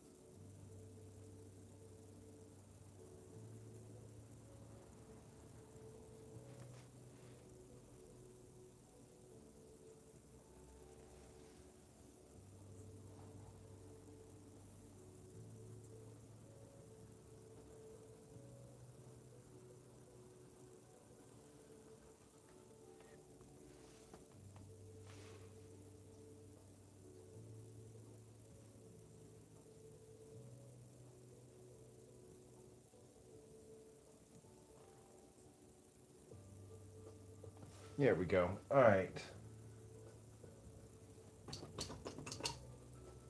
Give me just 1 second. I'm gonna go open up the back door for the doggies so that they can go to the restroom and put my stuff away really quick. And then I need to make the next yellow. So I'll be right back. Be like just a minute. Move these away. Yes, I'm coming.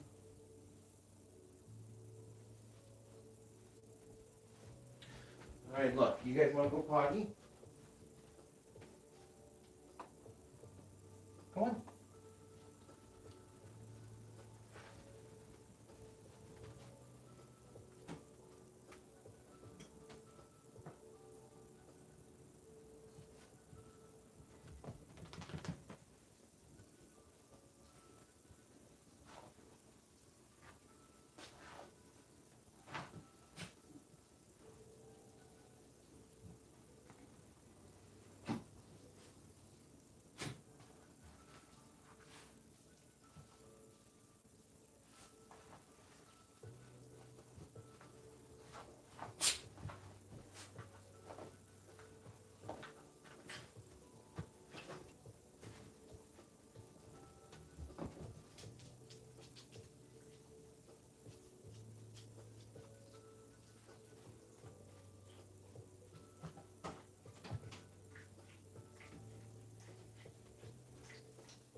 Well, will you go, boys? Did you go potty outside?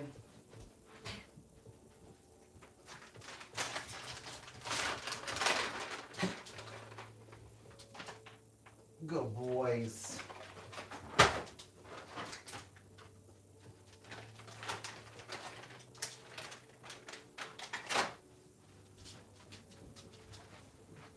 Okay, I'm back.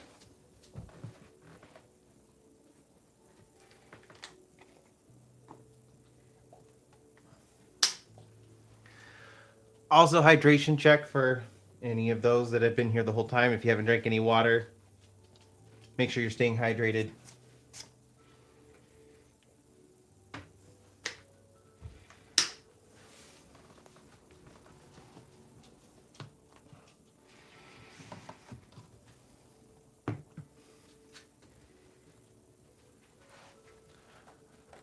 I need to make the next color now.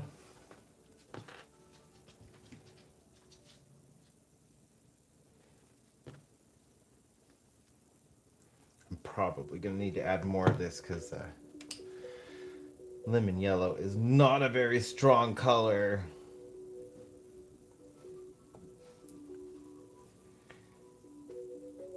I'm pretty good about remembering to stay hydrated since I grew up in the desert, but I do try to remind people because yeah, dehydration headaches are not fun.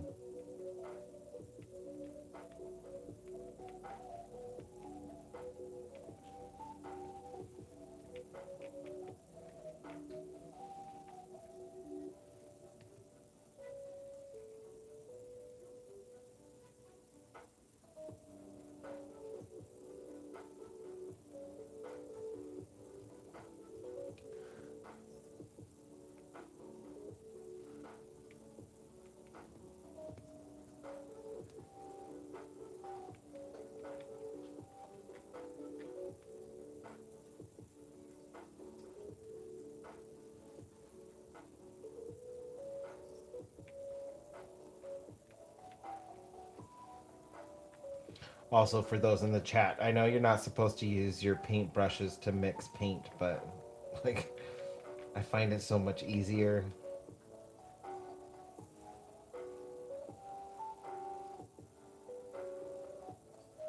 Which is funny because I have a paint mixer right here. But I still prefer to use my brushes.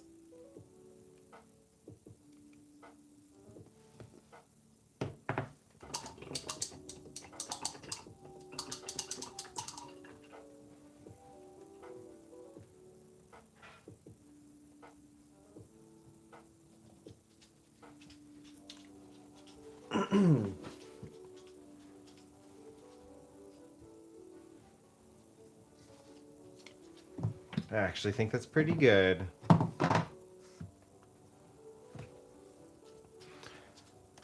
I'm probably going to need to add some more just regular yellow, but we can start with this regular cadmium yellow.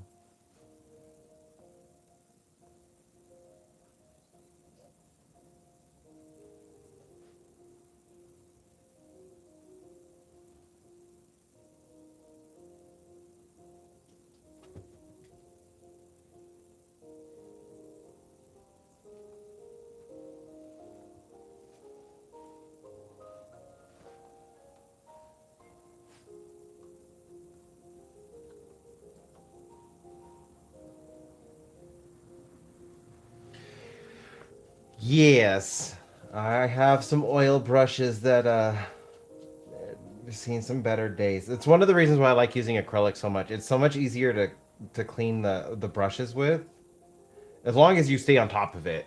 But I do feel like oils are easier to clean if the paint has been on the brush longer than acrylics, because I feel like once the acrylic dries onto the bristles, that brush is like done.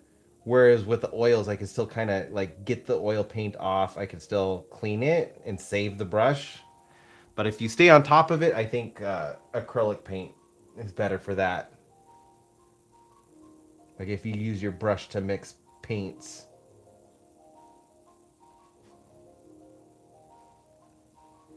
I've been actually itching to do an oil painting. I pulled out my oil pastels and I was kind of like, oh, I could do this. And then underneath my oil pastels were my oil paints, and I was like, oh, there's all my oil paints. I wonder if they're still good. Those things are like 10 years old now.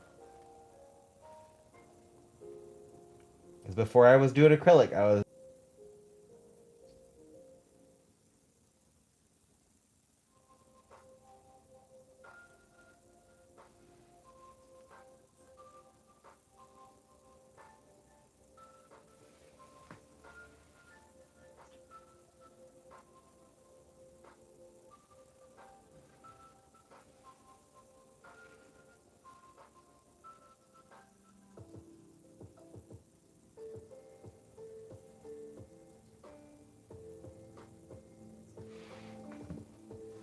Definitely gonna have to tone down the rest of them until I get up to the top, because man, that really like changed this whole area right here. The video, it looks like it's kind of like almost disappearing in with the background, and I don't want that to happen.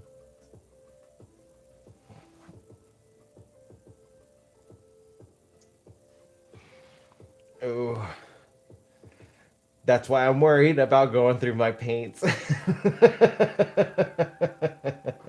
Luckily, I hadn't like I hadn't found an oil paint that I was in love with, so like I kind of jumped around, and so none of them are super expensive paints when it comes like with my oils. I think I have some Winsor and Newton, but most of them I think are just like more on the cheaper side. So if they're ruined, it's not a total loss with that.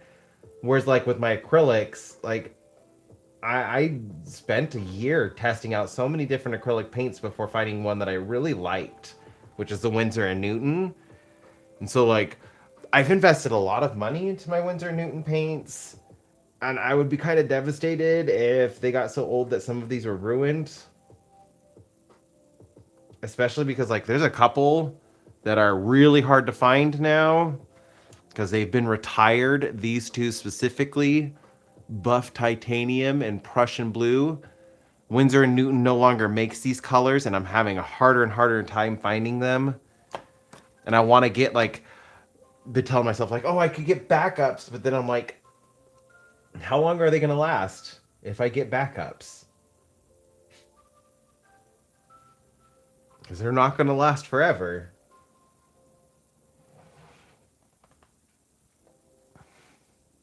I feel like I might need to tone this yellow down just a smidgen.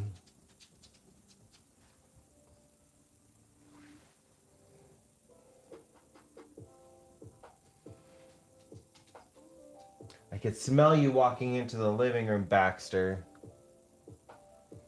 Don't worry, he smells good. They got groomed this weekend and covered in doggy perfume, and they kind of smell like almost kind of chocolatey.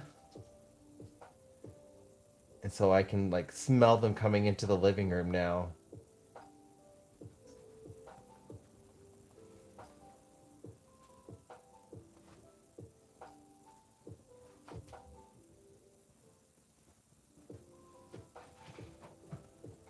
Yeah, and I do still have enough of like my Prussian blue and my buff titanium to last a little while.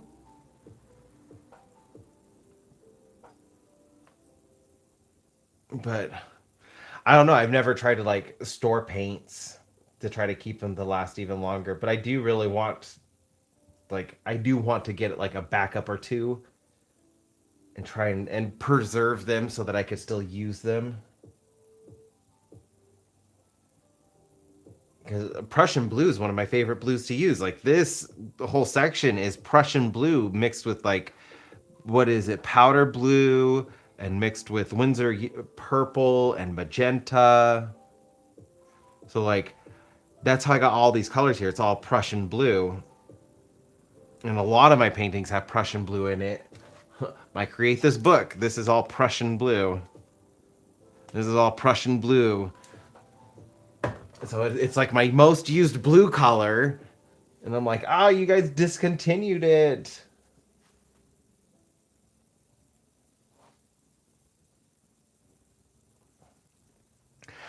I don't think latex is like Liquitex is bad. It's just not my like.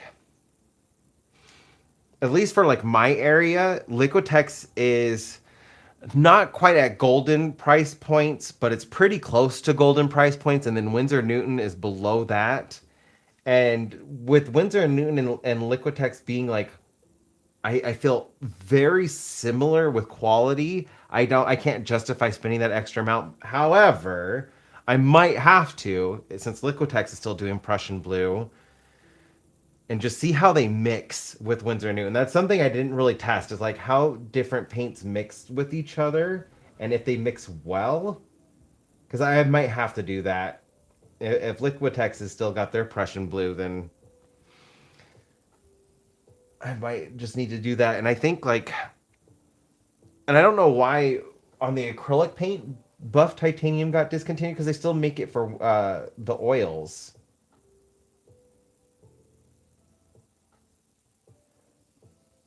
But it's such a good beige color. Like, why did they have to discontinue it? It's almost like gold without the like reflectiveness of the gold paint.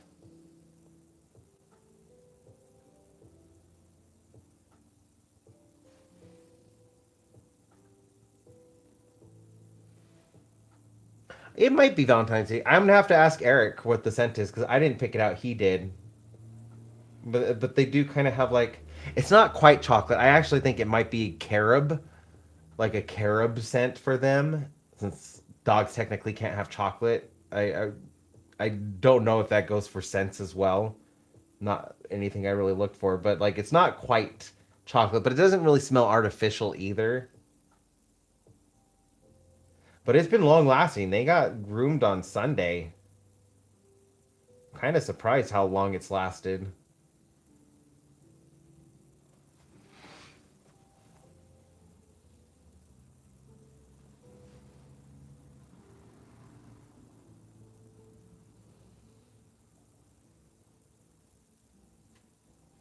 Baxter was mad at us for a little while after that. He does not like getting groomed, bathed, nails clipped, none of it. He stays mad at us for a little while. He's so funny about that. Onyx doesn't like the process, but then like afterwards he has the zoomies and he's all over the place. Baxter holds a grudge whenever he gets a bath or groomed or his nails clipped. He like stays mad at us and I'm like, I'm sorry, buddy, but like it's gotta be done. You need to like be clean. And then like the next couple days we just get side eye from him.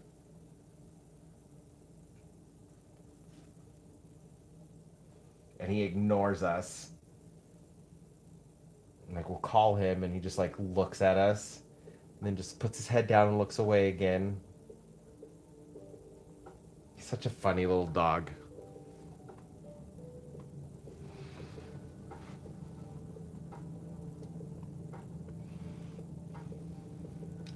I think that's not terrible.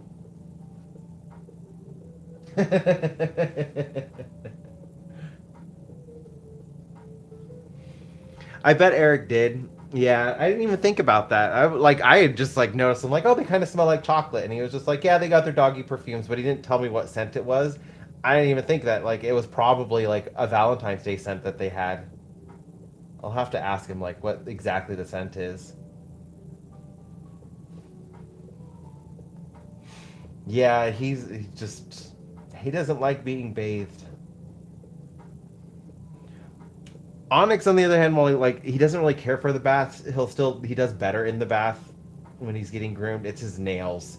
He's very like protective over his feet. He does not like his feet being touched. He doesn't like anybody going near them. He has to get like the full face covering to get his nails clipped. Because he just does not like it.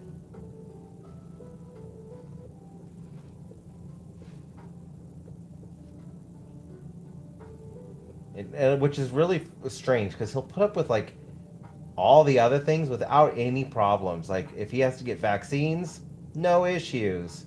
If he has to get other kinds of testing or blood work done, no issues. Bath time when he's in the bath, prefer not to have it, but like he doesn't fight it. Getting his nails clipped, it's the end of the world. And like, there's been times I've tried clipping his nails for him, and I'm just like, my neighbors are gonna think I'm killing my dog. I'm just trying to clip his nails. And like, it's the end of the world for him.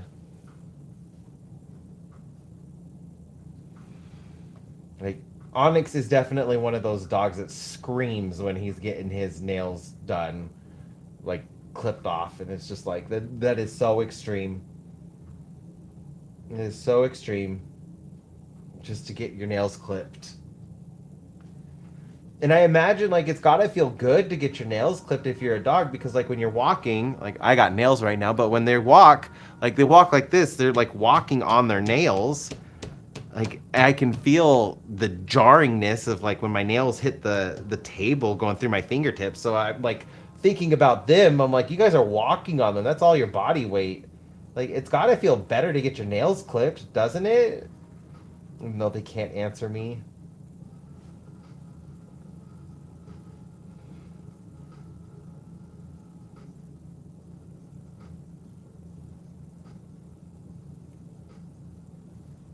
Things that I think about with these dogs.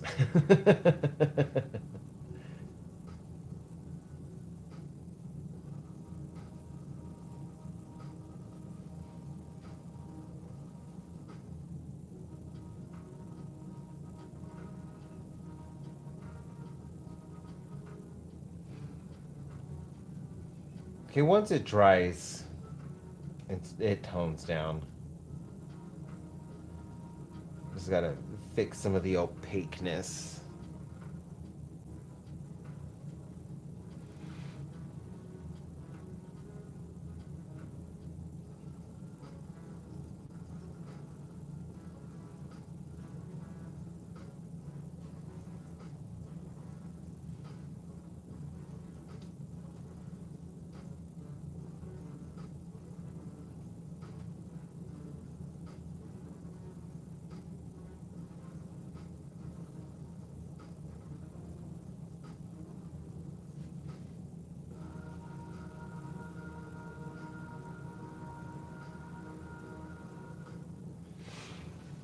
I might need to start taking them on longer walks. Help get their nails down. Like naturally files them down. So that way he doesn't have to go that often.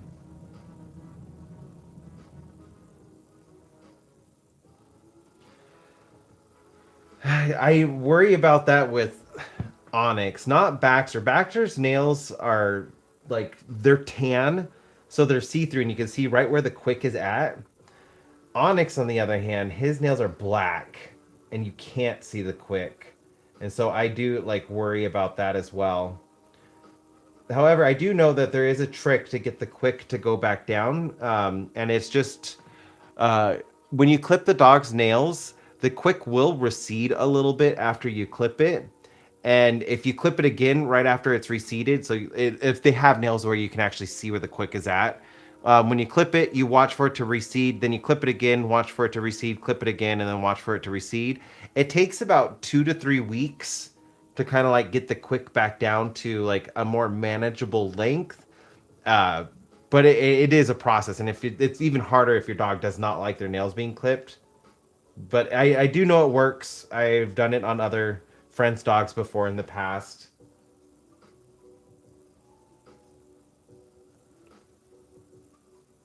It's just a long process because you're like literally monitoring their nails for like 2 to 3 weeks.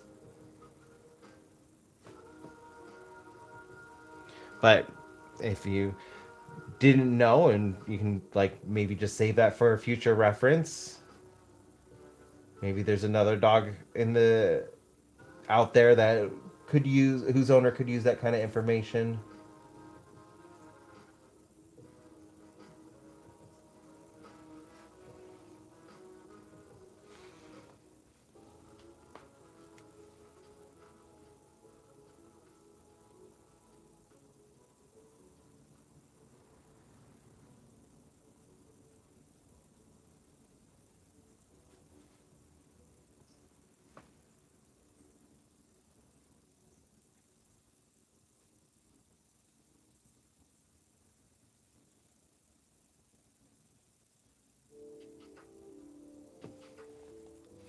Trying to like think now, like be a little bit more intentional with where I think the light's gonna hit. I'm gonna have to go over with like one final color just to like tie these two yellows closer together.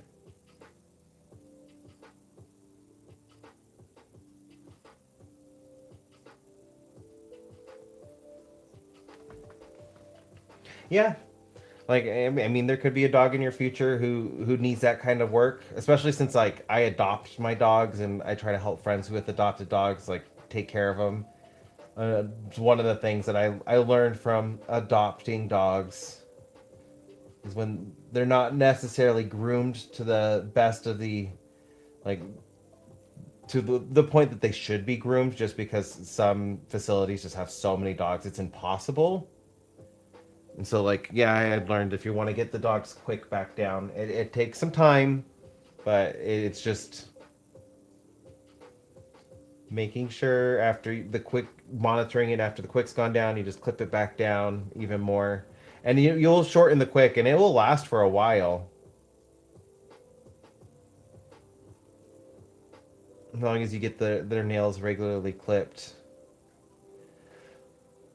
Our boys' dogs' nails, though, like Onyx and Baxter, their nails grow crazy fast. And it's the what's it called? It's the eggshell in their food. It gives them the extra nutrients that they need, and it makes their nails grow really fast. But it's good for them. I gotta make sure they're getting their nutrients.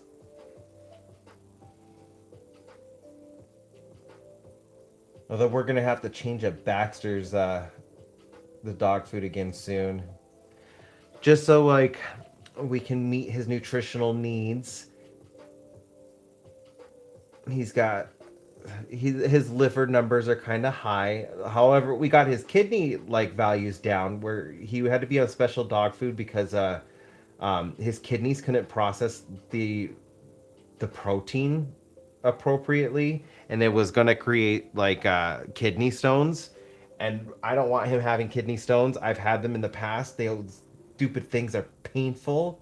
I don't want my little guy to experience those. So that's why he's been like on a special dog food with pinto beans and lentils, supplemented with the beef and the chicken. But his protein values and his kidney values are great. But now we need to monitor his liver, so we're gonna probably have to change up his dog food recipe again. It's one of the reasons why I like making their dog food. Like, I have the base recipe, which is great for them, and I can kind of tailor it and change little things about it for whatever their needs are. And it doesn't make them sick. Like some of the dogs in my past who are on kibble and stuff, you have to change their kibble for dietary needs, and it could just make them super sick.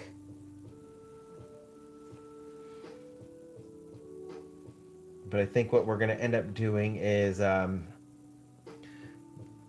what is it, milkweed is something that I need to like look into about adding into their dog food. Just see like if I cook it, is it gonna negate everything, all the benefits that I need from it? So it's like one of those things I need to add in after the food's already cooked, or does it need to cook with the food? Where can I get milkweed? So if you didn't know, like when you get the supplements from the vet, for like, because I know a lot of dogs have liver issues. If you have to get on supplements for your dog, check the ingredients for the one that your vet recommends. Most of the time, it's going to be milkweed, which is something like you can just add into their dog food and get it so much cheaper than the prescriptions, and it's the exact same thing. Like the prescription we were looking at was going to be like $80, and it was just a milkweed supplement. So like I need to get that figured out, and how I'm going to add that into their dog food. But again, like I am working with my vet on this. So like if you're doing stuff like this with your dog, make sure you work with your vet. Vet's always going to be a little bit more knowledgeable than I am, and like I could do something wrong or whatever, but working with them so that we can watch their dog food, like how it's impacting their body through blood work, things like that, and know what we need to change if anything needs to change.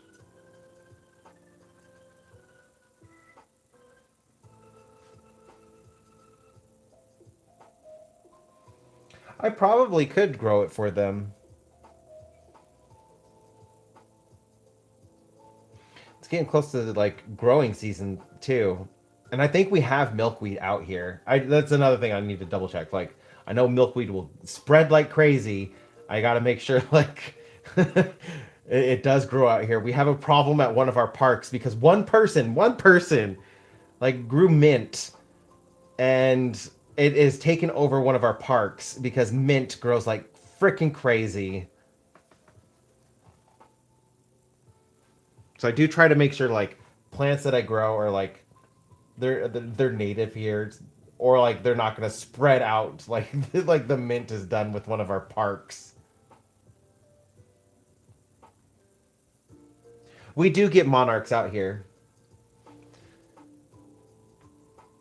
but they're pretty rare. We get more tiger swallowtails than we do monarchs. Now that I'm thinking about it, I will see monarchs, not like I used to down in Vegas or like when I lived in Southern California. When I was really little, I used to see monarchs.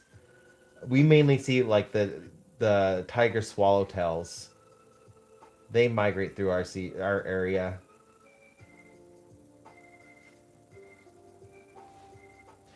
Oh yeah, mint is great. And like if I ever want mint, I don't need to go to the grocery store. I can just go to the park and pick some fresh mint. But it just took off like nothing like nothing. It is, and unfortunately it's also pushing out native species cuz it's taking over.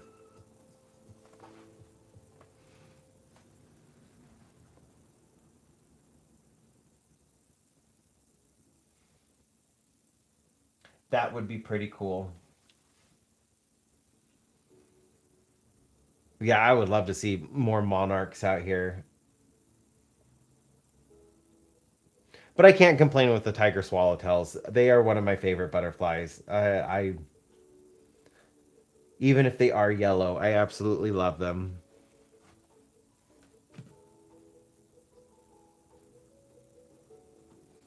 I feel like this one needs a little bit more because this one's going to be in the front.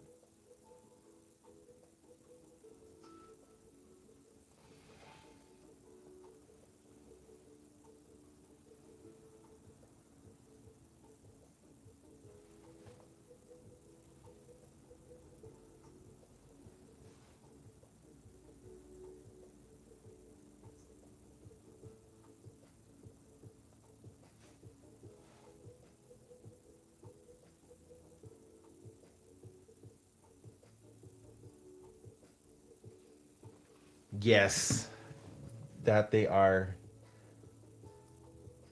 I really love butterflies. I have since I was a little kid. Up until I was like 7 years old. One of like the guaranteed things I would ask for Christmas and my birthday because I went through them like crazy was a bug catching net because I loved catching butterflies. And I would go out and I would catch a butterfly, put it in a jar, make sure to poke holes in the lid so it could breathe. I would like keep it for one night and then the next day I would release it. Because I learned really early on that like you can't keep the butterflies forever because they will die, and I didn't want them dying.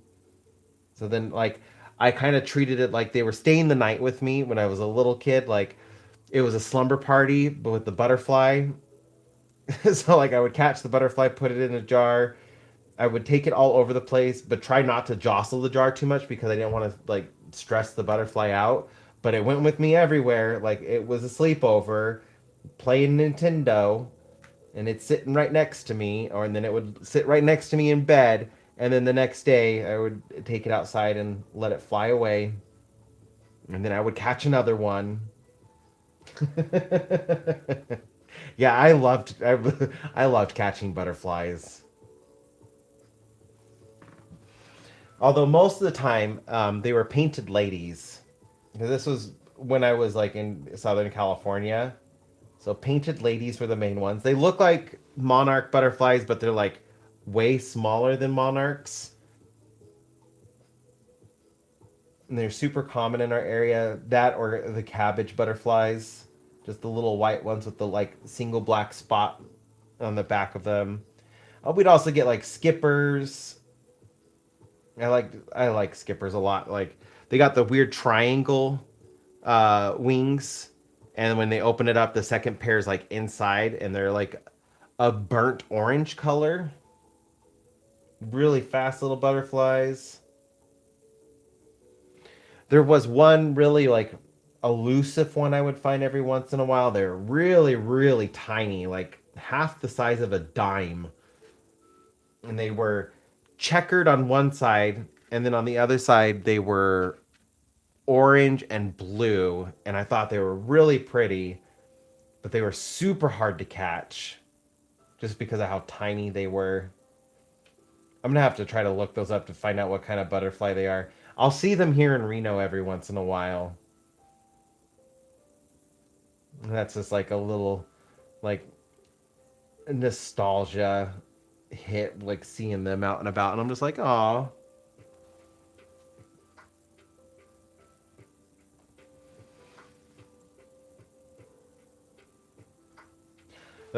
If you can't tell with my artwork, like, yeah, I really have a soft spot for bugs.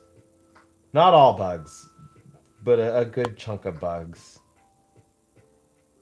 They're so interesting. They're like little aliens. I don't know. The name doesn't sound familiar. They could be. I'll just have to look it up. Let's see. Hmm.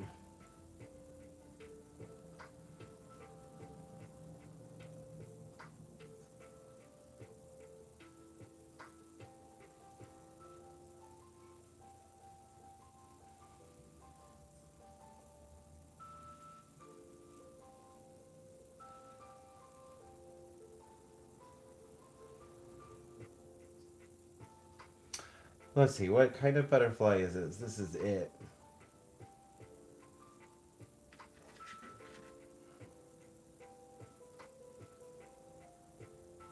So they weren't quite checkered. I was misremembering it. They have like spots.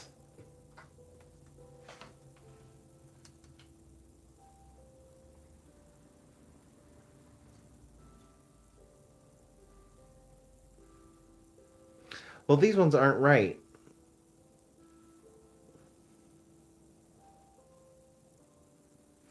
Okay, so this is the butterfly right there. That's how I remember them, and they have like the spots on the backside, which was making me think they were checkered, and they're blue on the inside. It says here they're called pale blues, but when I looked up pale blue, the color wasn't right. So, but like this picture right here, that's the actual butterfly. Those are like my favorite to catch because they're so pretty, but they're so freaking tiny. And they just have like these cool little markings on them, and they're super fast.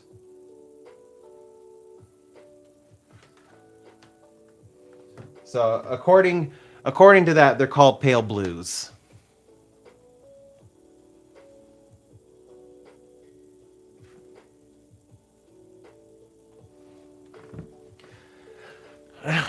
I think checker spots is a different butterfly. Checker spots are like gray, white, and black, right? Because if so, then yeah, we had those as well, and those were also ones that I used to catch.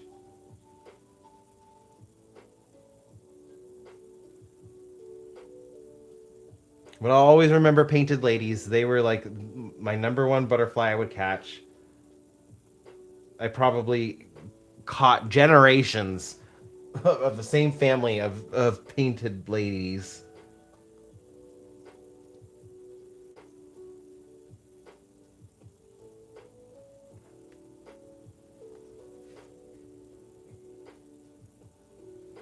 Maybe that might be one. I'll have to look those up.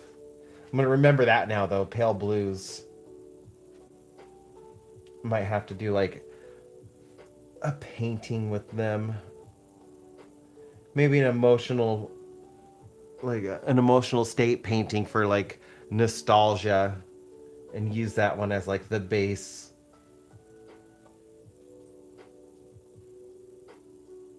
Since they do fill me with nostalgia whenever I see them, I think that would be a good reference for me.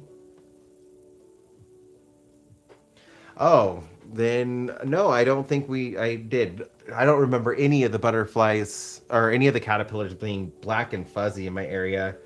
Lots of like green, yellows, whites, browns. I don't remember any being black.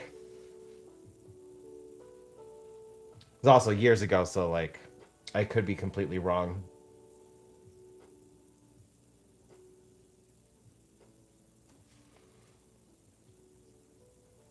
We didn't really have any fuzzy caterpillars though. I do remember like seeing pictures of fuzzy caterpillars and not understanding why like none of the caterpillars in my area were fuzzy. They were all pretty smooth.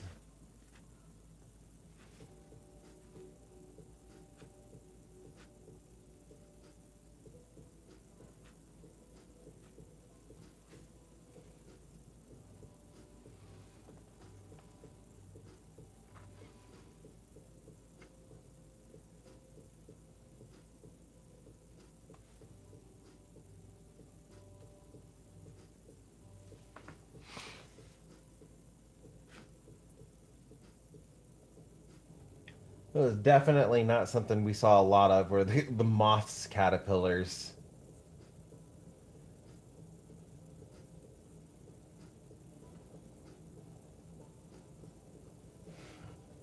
Although I do have a moth out here I absolutely love, the Sphinx.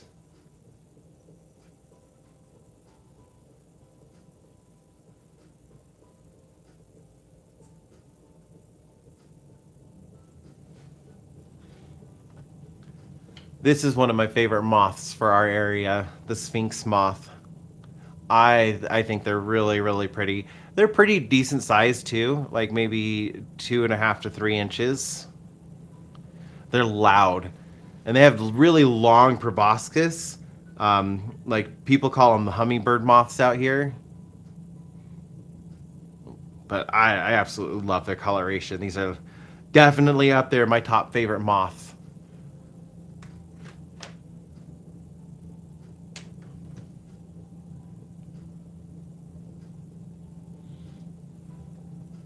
Did you see it when it was like sending out its like I don't remember what they're called. The back things from their abdomen when they're like in the middle of mating, like they shoot out those tentacles from their abdomen. did you? Is that what like your crazy story? That freaked me out the first time I ever saw that. I was like, "What is going on with that moth?"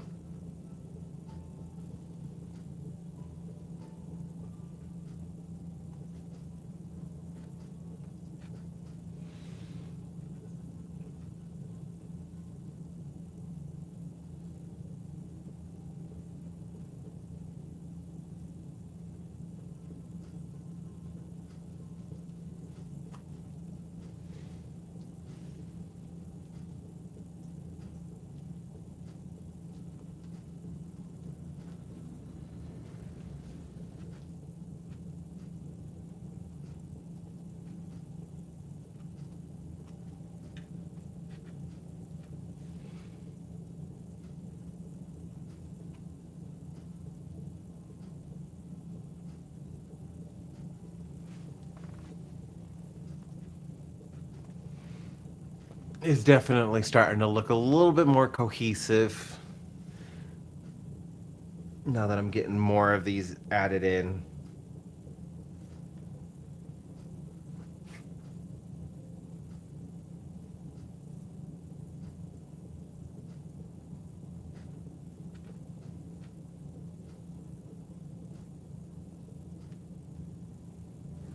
Yeah, they're pretty decent sized moths. They definitely make a lot of noise.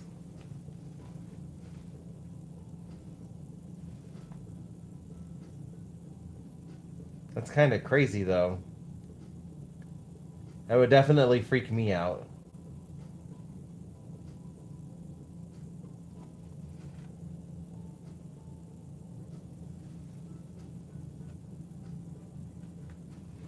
I would want to try to help it.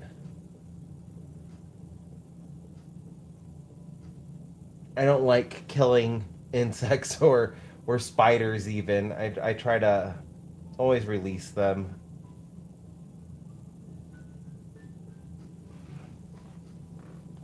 As long as they leave me alone, unless because we do have black widows out here and brown recluses.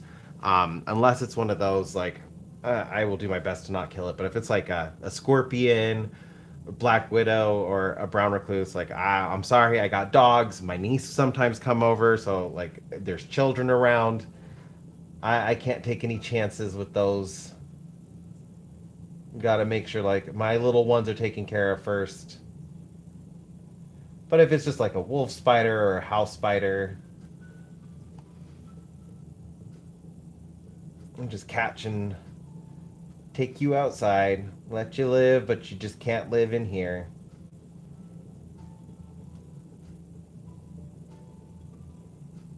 Like I don't even like the mouse traps that are like I don't like the kill mouse traps either. I try to use the catch and release mouse traps if I have to use a mouse trap.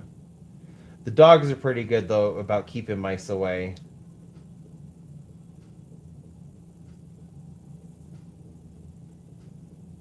I haven't had to deal with mice too often.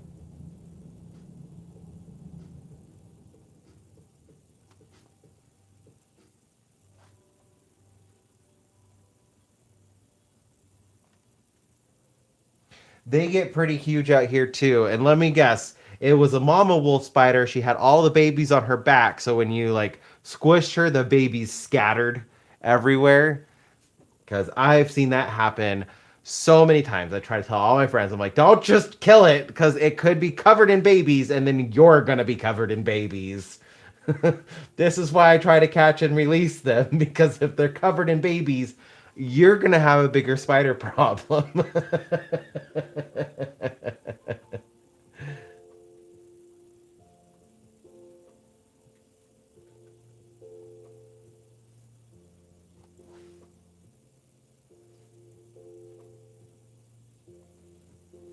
It was the cat's fault.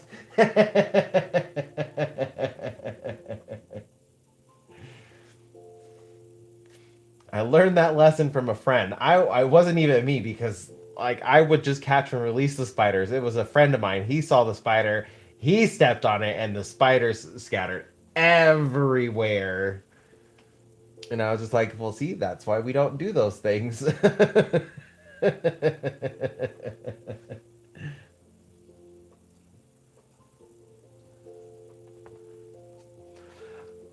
I don't mind wolf spiders too much because while they can bite, they don't typically bite people. And they are really good at keeping away other pest bugs. Other bugs like I do care about, like the ones that eat your clothes and that kind of stuff. They're really good at keeping those kinds of pests away. So I don't mind them too much. Just as, like if I don't see them, I'm not going to seek them out. But if I see them, then I take them outside. Because honestly, like they're really good at keeping scorpions away and other bugs like that. So it's just like it's kind of a trade off. I'm just like I get your purpose. I'd prefer you not to be in here. I'm not scared of him or anything, but like my main concern is I don't want to accidentally like bump it, knock it, or squish it when it's carrying its babies. That's why they're not allowed in here.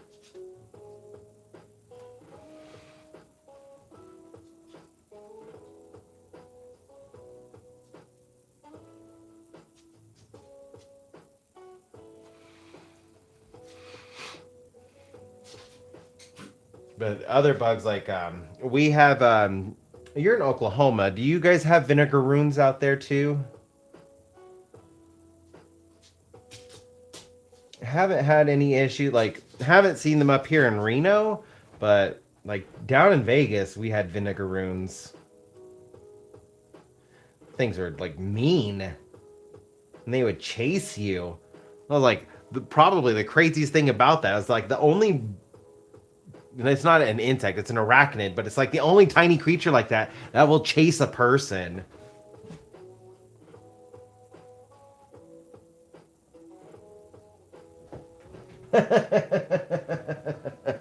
Vinegaroons, I think they're also called wind scorpions.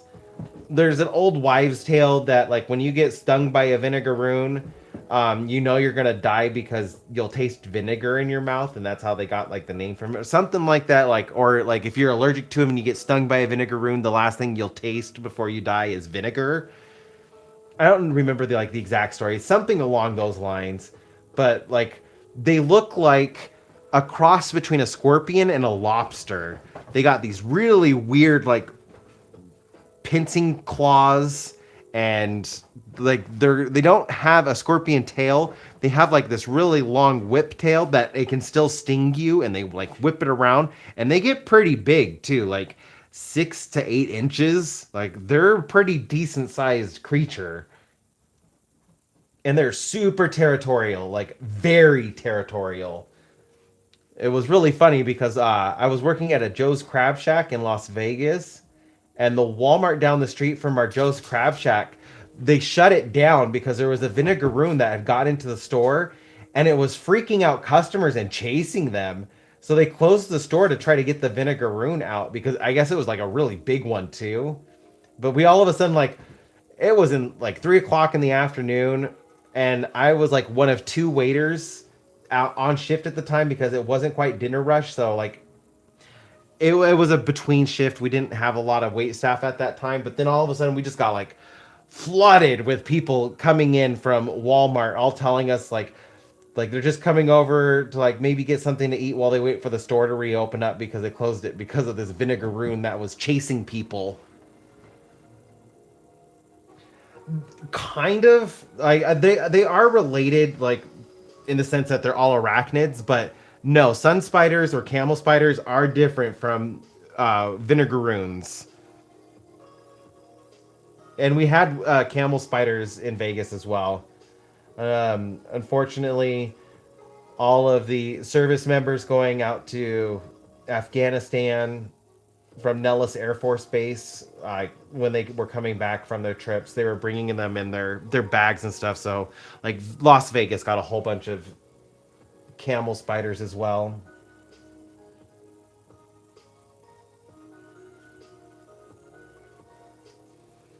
So they are an invasive species there. Yeah, vinegaroons are like, and they're all black.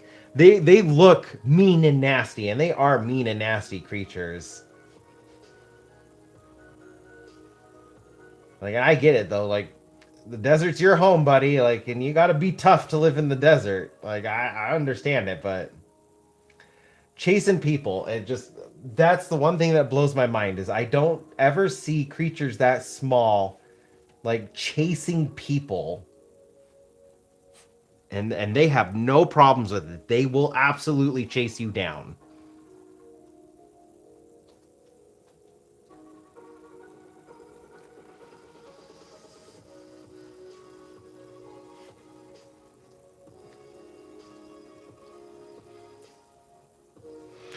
Where are you going?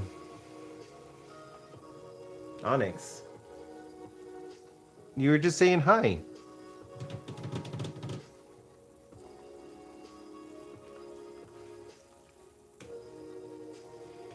I know, it's almost that time. Probably got about 20 minutes left of the stream. I promised them we would go on our WALK afterwards, since I didn't get to take him on it before this morning. And I think he knows. He's wanting to go on it.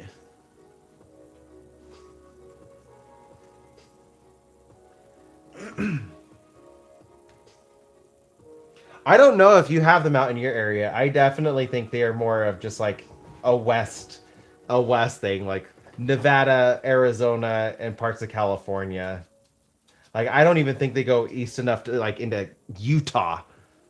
They might be in New Mexico, but I don't think I don't think you really have to worry about them in Oklahoma.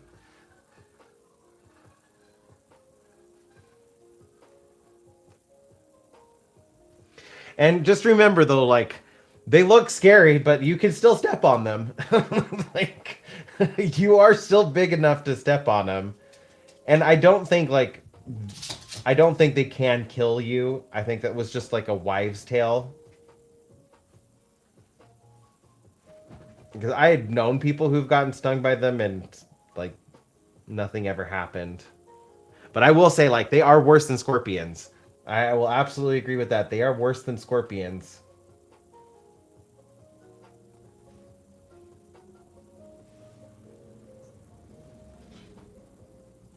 We've got a lot of crazy bugs out here. Like, the desert is just such a harsh place that I completely understand why Australia has such crazy animals, because such a huge part of Australia is desert, and the desert makes very crazy extreme animals.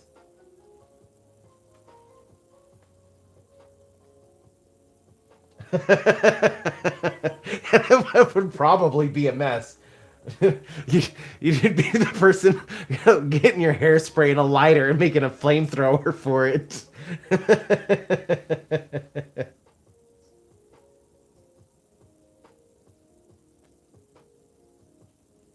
Or like, I don't know, maybe you do what they did in like at that Walmart. I still can't believe like they closed down that Walmart because of one. That I thought that was the funniest thing though. And I made a lot of money in tips that day. And the meals are so easy on that shift because nobody wanted to order an actual meal because they were doing their grocery shopping and stuff. So they only came in and got like an appetizer or a dessert or something just to like kill some time until the Walmart opened back up.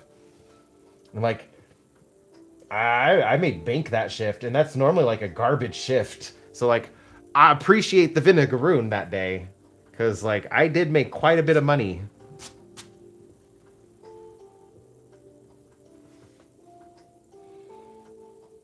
And it never happened again. I did. There were so many days though, like I would go in for that shift and be like, "Come on, please, can we get another vinegaroon? Can we get another vinegaroon? Can we shut down that Walmart again?"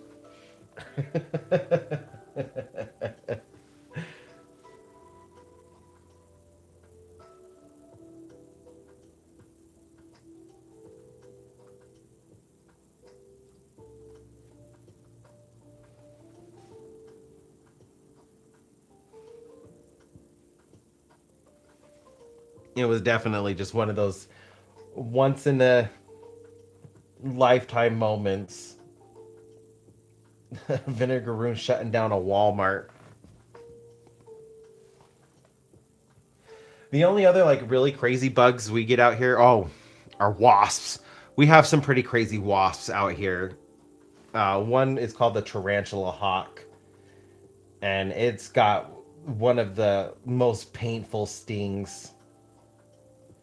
It's another one I gotta watch for. I don't take any chances with wasps, hornets, or yellow jackets, and we have all three out here. They are just too aggressive, and with the dogs and everything, I don't want to risk them getting stung by them because if they have an allergic reaction, that's gonna be quite a vet bill I don't want. So like I don't take any chances with them. I will go in my garden and seek them out and take them out because I gotta protect my babies.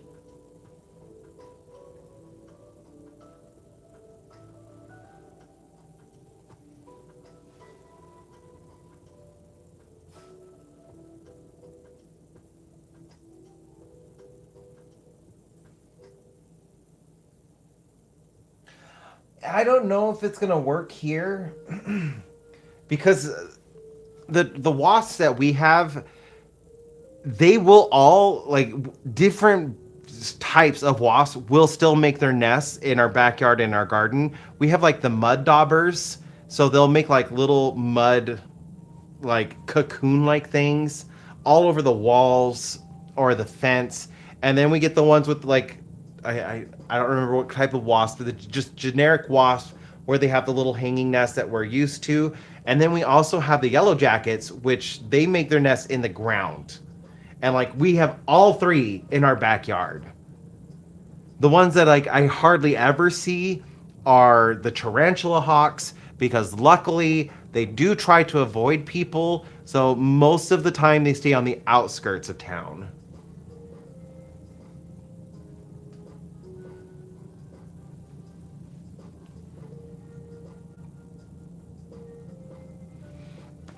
I know decoys will work for certain species of wasps, but we have so many out here that they're already so used to like living close quarters together that like it doesn't bother them. I mean, I could try a decoy, but like I absolutely like with Rory, it doesn't seem to stop him for our area. The only thing that's like a surefire way to get rid of them is literally to go out into the garden and I take like frying pan or something and I just smack them out of the air. It's either my sandal or a frying pan and dunk, dunk, dunk. Just getting them out of there because yeah, well, especially when with my garden from last year, yeah, we had a whole bunch. They loved my sunflowers.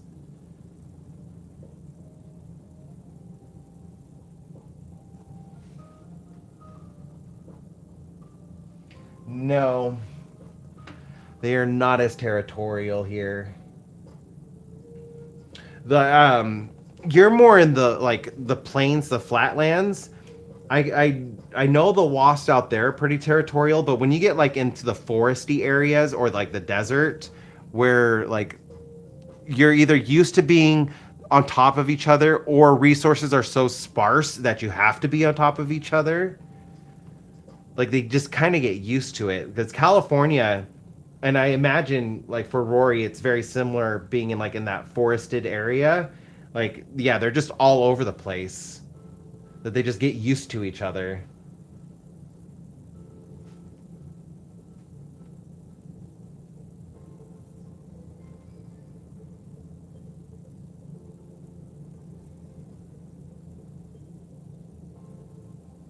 Oh my goodness.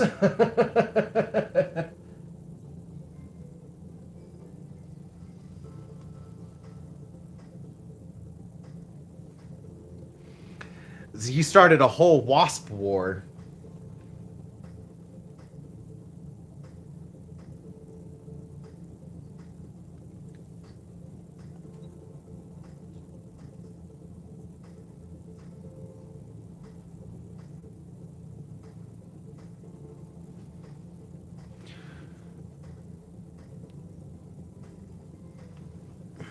Got about 10 more minutes.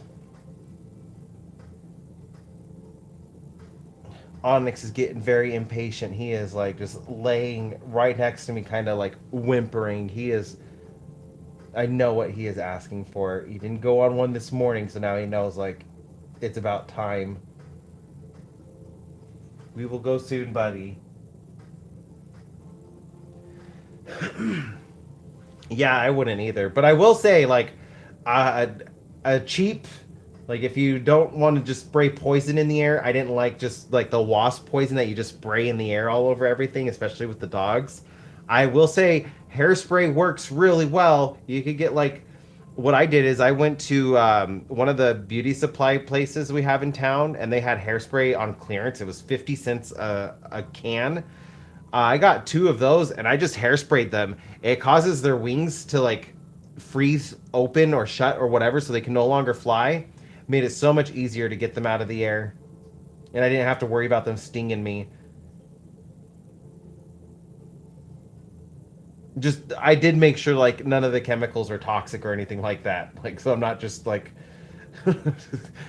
spraying like ozone depleting chemicals just into the air for all willy-nilly.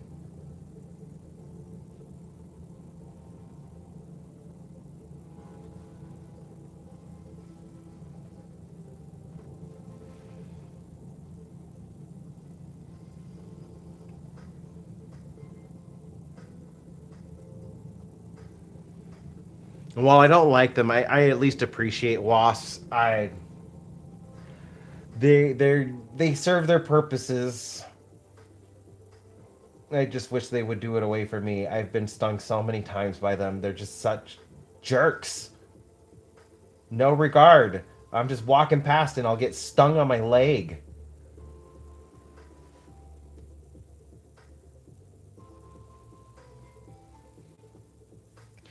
This was like before they really got nests established. Now the mud daubers, that was an issue, and I felt really bad for that because mud dauber, like all wasps do something similar. Like they're very like parasitic in nature. But the mud daubers, what they would do is they would go out and they would capture and paralyze a caterpillar, and then they would take it over to our cinder block wall. They would put it in the wall, and then they would entomb it in mud, and they would lay an egg or two in it. So like when the eggs hatched, they had a meal that was still alive because the poor caterpillars paralyzed. So like, and those nests I absolutely hated. So like, I had to take care of those. But like the other wasps, they were taking parts off of the sunflowers I was growing to try to build their nests. So they didn't have established nests yet. I was just seeing them trying to gather materials for it, and that's what I was like. Nope, I'm not even giving you the opportunity for that.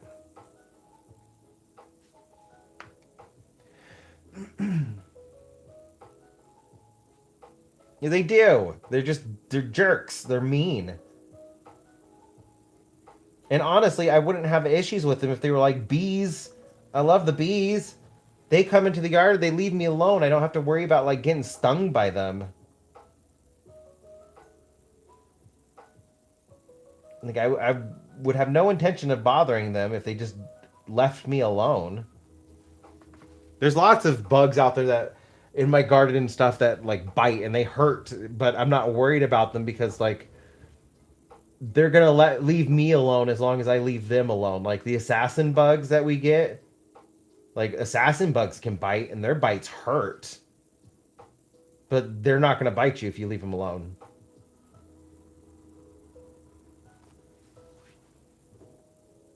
And I wish, I wish wasps were the same way.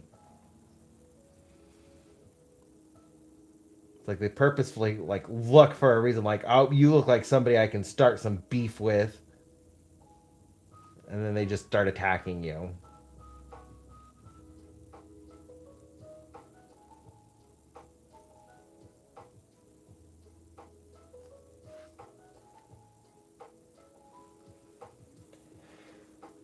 I actually don't mind the assassin bugs so much because they eat a lot of the bad bugs in the garden. So like the bugs that like to eat the fruit and everything like that we were growing, I don't mind them so much. And they'll even go toe to toe with like wasps and stuff. Same thing with praying mantis. I don't mind them, even though like I know they can bite me. But there's like that they have a mutual understanding where they're just like, well, I can tell you're bigger than me, and if I mess with you, I'm probably gonna die. So I'm just gonna leave you alone so long as you leave me alone.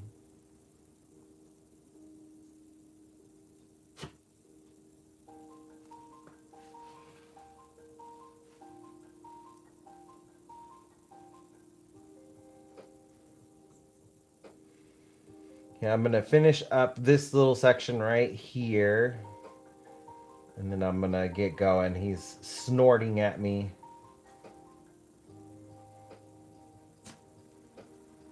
I don't know if you guys can hear him, but he's like getting impatient. He wants to go out, stretch his little legs.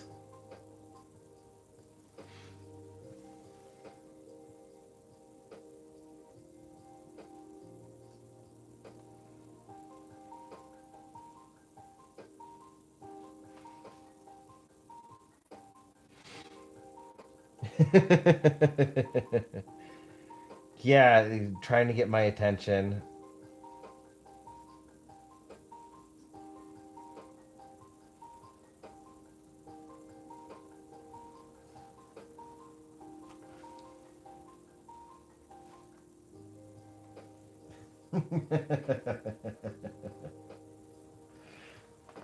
they can hear you. And he's just being mopey now until like he sees me get up. Can you wait 2 minutes? Is that okay with you? Can we wait 2 minutes?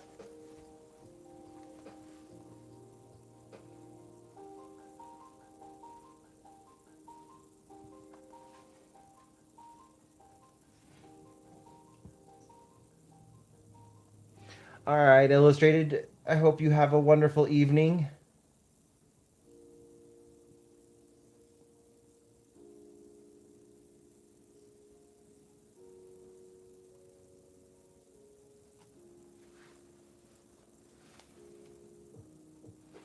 I am doing another live on, well, for me, it's Friday at 8 p.m.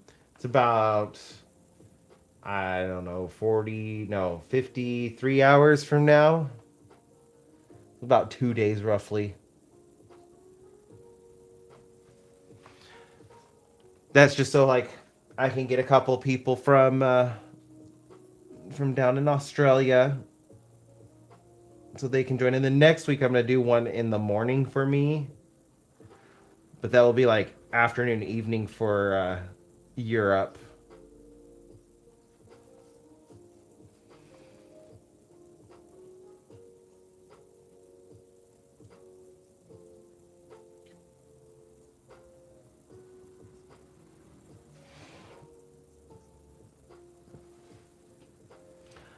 All right. I know you're antsy. We can get going. I appreciated you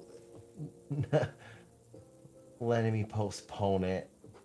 I gotta do that before it gets too dark. It's starting to get dark.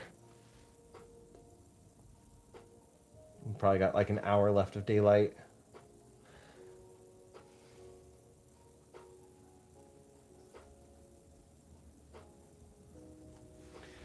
All right. I'm going to go ahead and stop there. I did get quite a bit done, though. Getting started on that final color. I hope you have a wonderful evening, Rory. I will enjoy my walk. You guys all be safe out there. Don't get lost. Don't get stolen. I hope you all have a wonderful day, evening, morning, whatever time it is for you. Bye, you beautiful people.